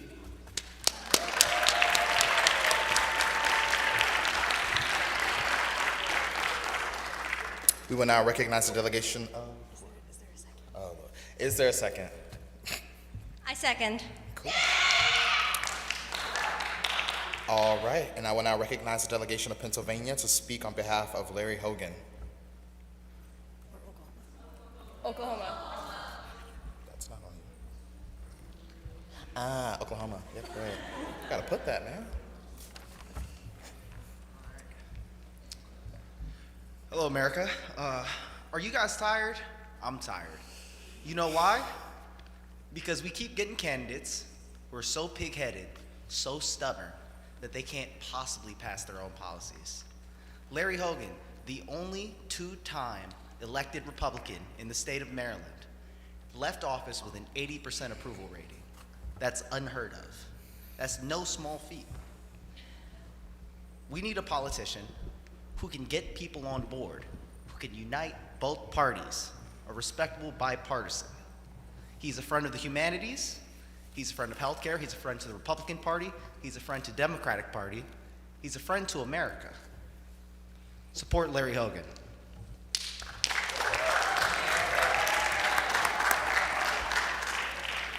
Does anyone?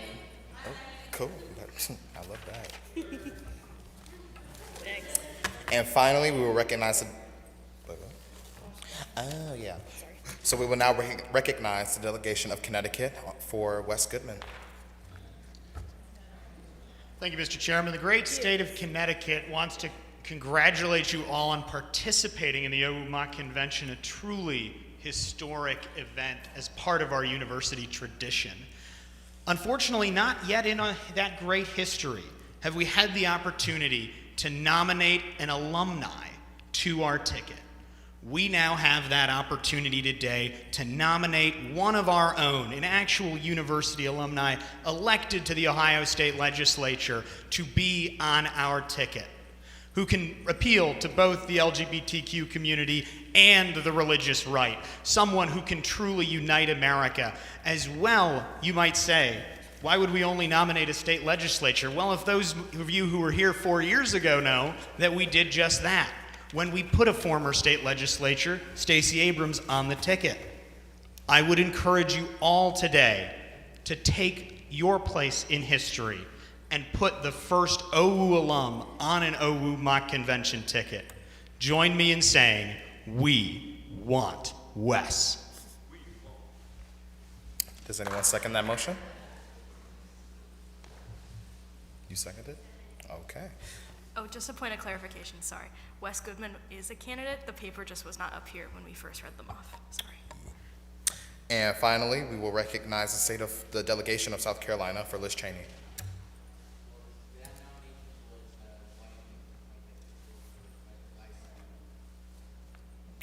Okay, well, Wyoming, do you want to speak on behalf of Liz Cheney? Who put it in? Who put it in? I'm saying, Kobe, yours is the first one.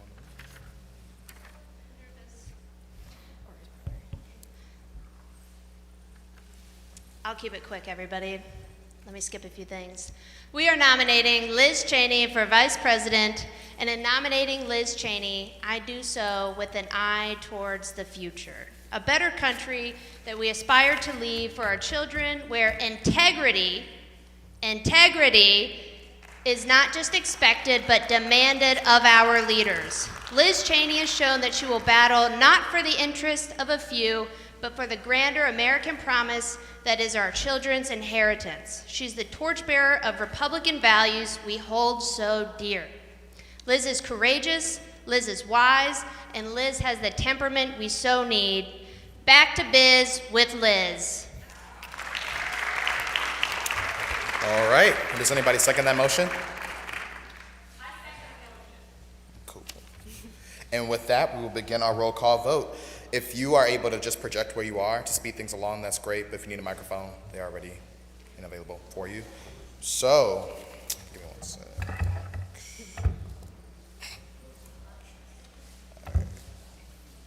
All right. Alabama.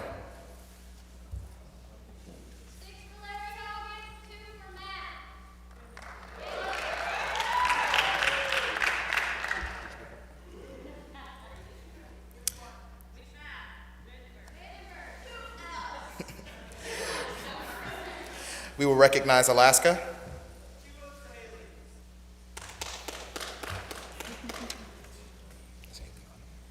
That was the voice. Delegation of Ohio.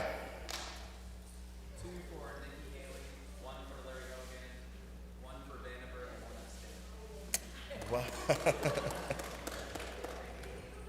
Okay. Delegation of Oklahoma. 3 for Larry Hogan. Okay.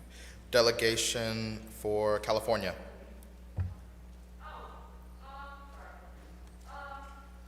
for Liz Cheney, 1 for Jackie McConnell. That's it. Delegation of Colorado. 2 for President Vandenberg. Delegation of Connecticut. Oh, wait, are you all right? Yeah, all right. Delegation of Connecticut. 3 for the one and only Wes Goodman.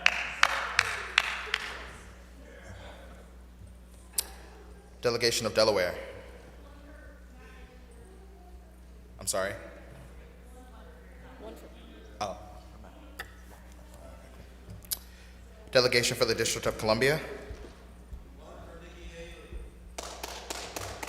Delegation of Oregon.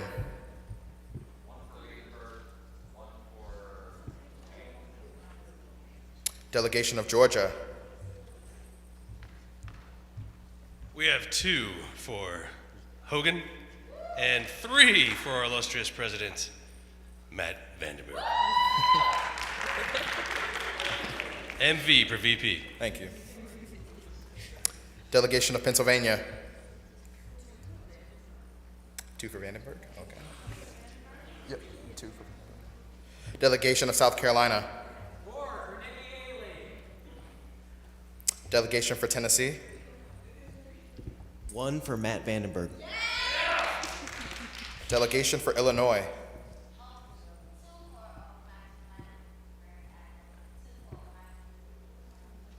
Two for Matthew McConaughey and 2 for President Vandenberg? Okay.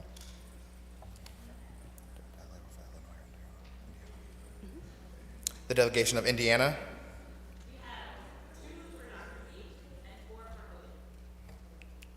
Delegation of Texas.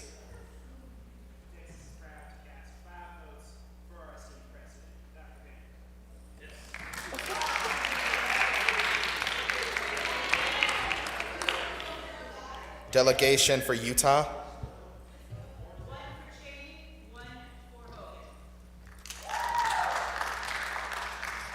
Delegation for the state of Washington.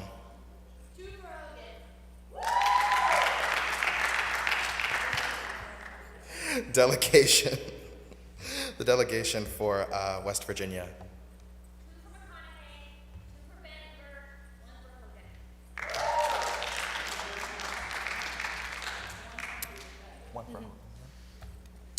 The delegation of Maine.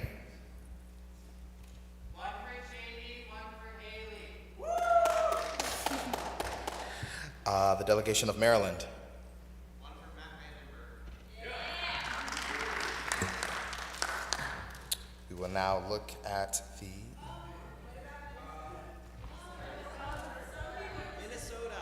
We're not there yet. We're not there yet. We're not there yet. We will now recognize the delegation of Massachusetts.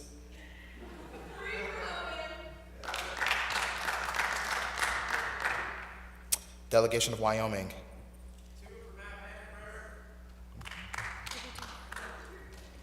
Delegation of Minnesota.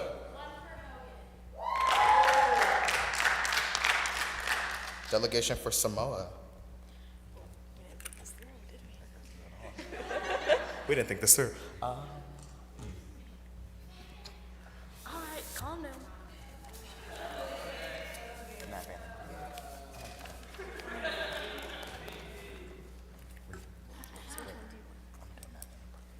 Okay, we have 1 vote for Matt. Oh my gosh, Matt Vandenberg. We have 1 vote for Nikki Haley. I didn't expect that. We will now look at the delegation of Missouri.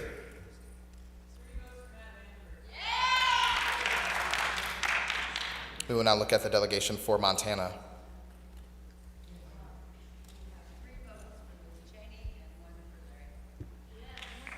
Three for Cheney and 1 for Larry? Okay. We will now look at the delegation for New Hampshire. 2 for.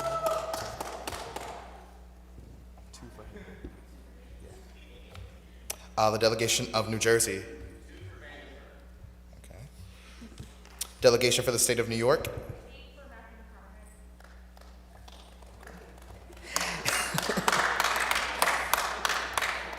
And finally, for the delegation for North Carolina.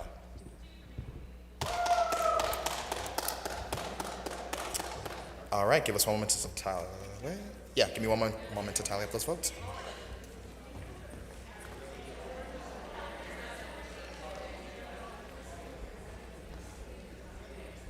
Hey, New Jersey, how many for Vandenberg? 2. Thank you.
All right, the votes are in.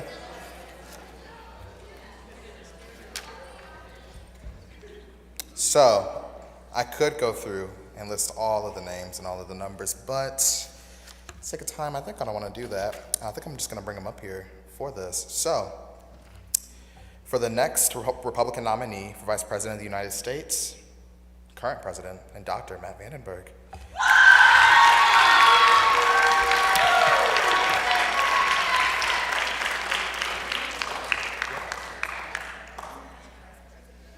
Oh, for President and Vice President, yes. Oh, I'm sorry. Oh, okay, I understand. Yeah. So for President of the United States, we're going to have Mitt Romney, and Vice President, Matt Vandenberg.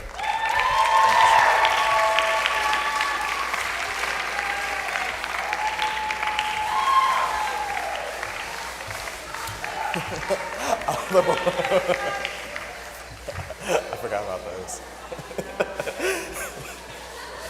All right, thank you so much.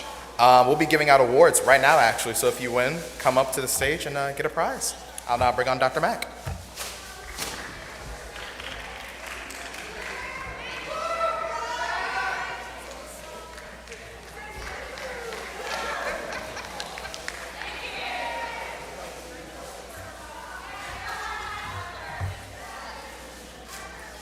The exec board worked really hard to blow up those balloons for our cute little balloon drop. I'm happy it worked out, yeah.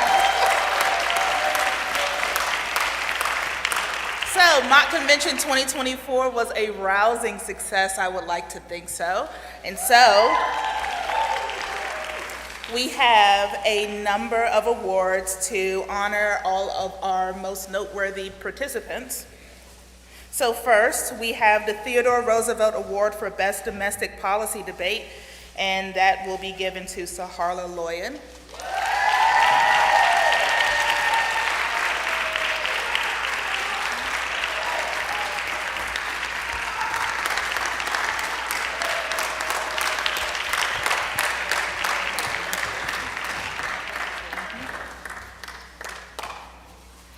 Next up is the Ronald Reagan Award for the Most Spirited State, but I messed up your certificate, so you can come up and shake hands, but I'm gonna keep this so I can actually fix it for you. And that goes to the great state of Texas.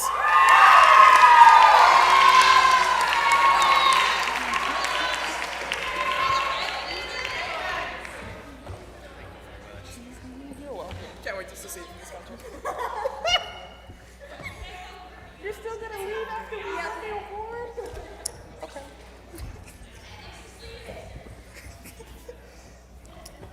Though they are not here, the Silver Elephant Delegation Award for Best State Banner goes to Florida for their lovely SpongeBob rendition of Florida.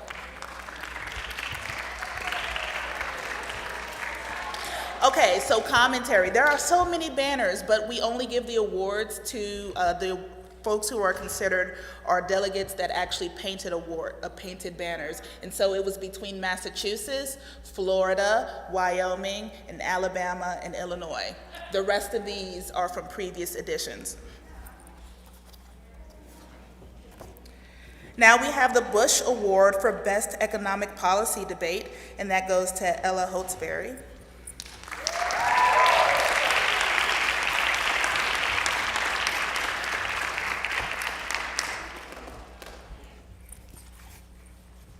We have the Lincoln Delegation Award for Most Patriotic State, and that goes to the great state of Alabama.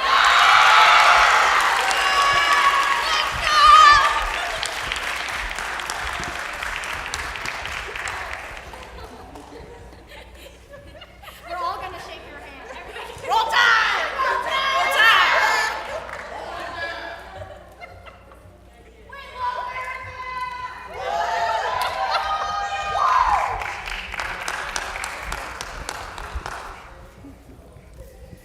Now we have the Eisenhower Award for Best Foreign Policy Debate, and that will go to Razia and Ruque of California.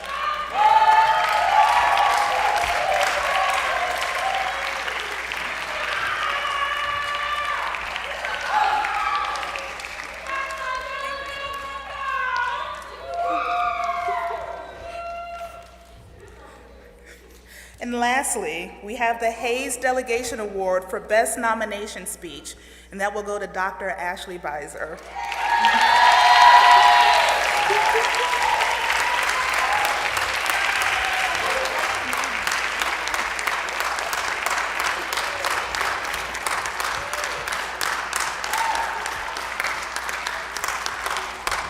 And now I have the gift card winners, because you saw the QR code, you've seen the surveys. Thanks for helping out with my research. I truly appreciate it.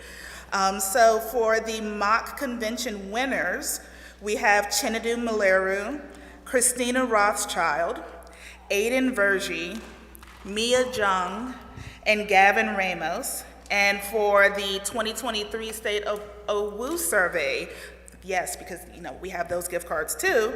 Those winners are John Powers, Charlotte Cordell, Sandro Lamidzi, Lauren Huggins, Faith Deschamps, Heath Manson, Chase Ellis, Kaylin Brandt, Allie Gertie, and Lily Coates. And so if any of those individuals would like to meet me immediately after the proceedings, then I can give you your gift cards. I can read those names again. So, Chinadu Maleru, Christina Rothschild, Aiden Vergie, Mia Jung, Gavin Ramos, John Powers, Charlotte Cordell, Sandro Lamidzi, Lauren Huggins, Faith Deschamps, Heath Manson, Chase Ellis, Kaylin Brandt, Allie Gertie, and Lily Coates. Well, thank you for joining us here at Mock Convention's Celebration of Democracy. Regardless of the candidates who won, and regardless of which candidates you support, we encourage you to go out and make your voice heard. The future is yours. See you in 2028.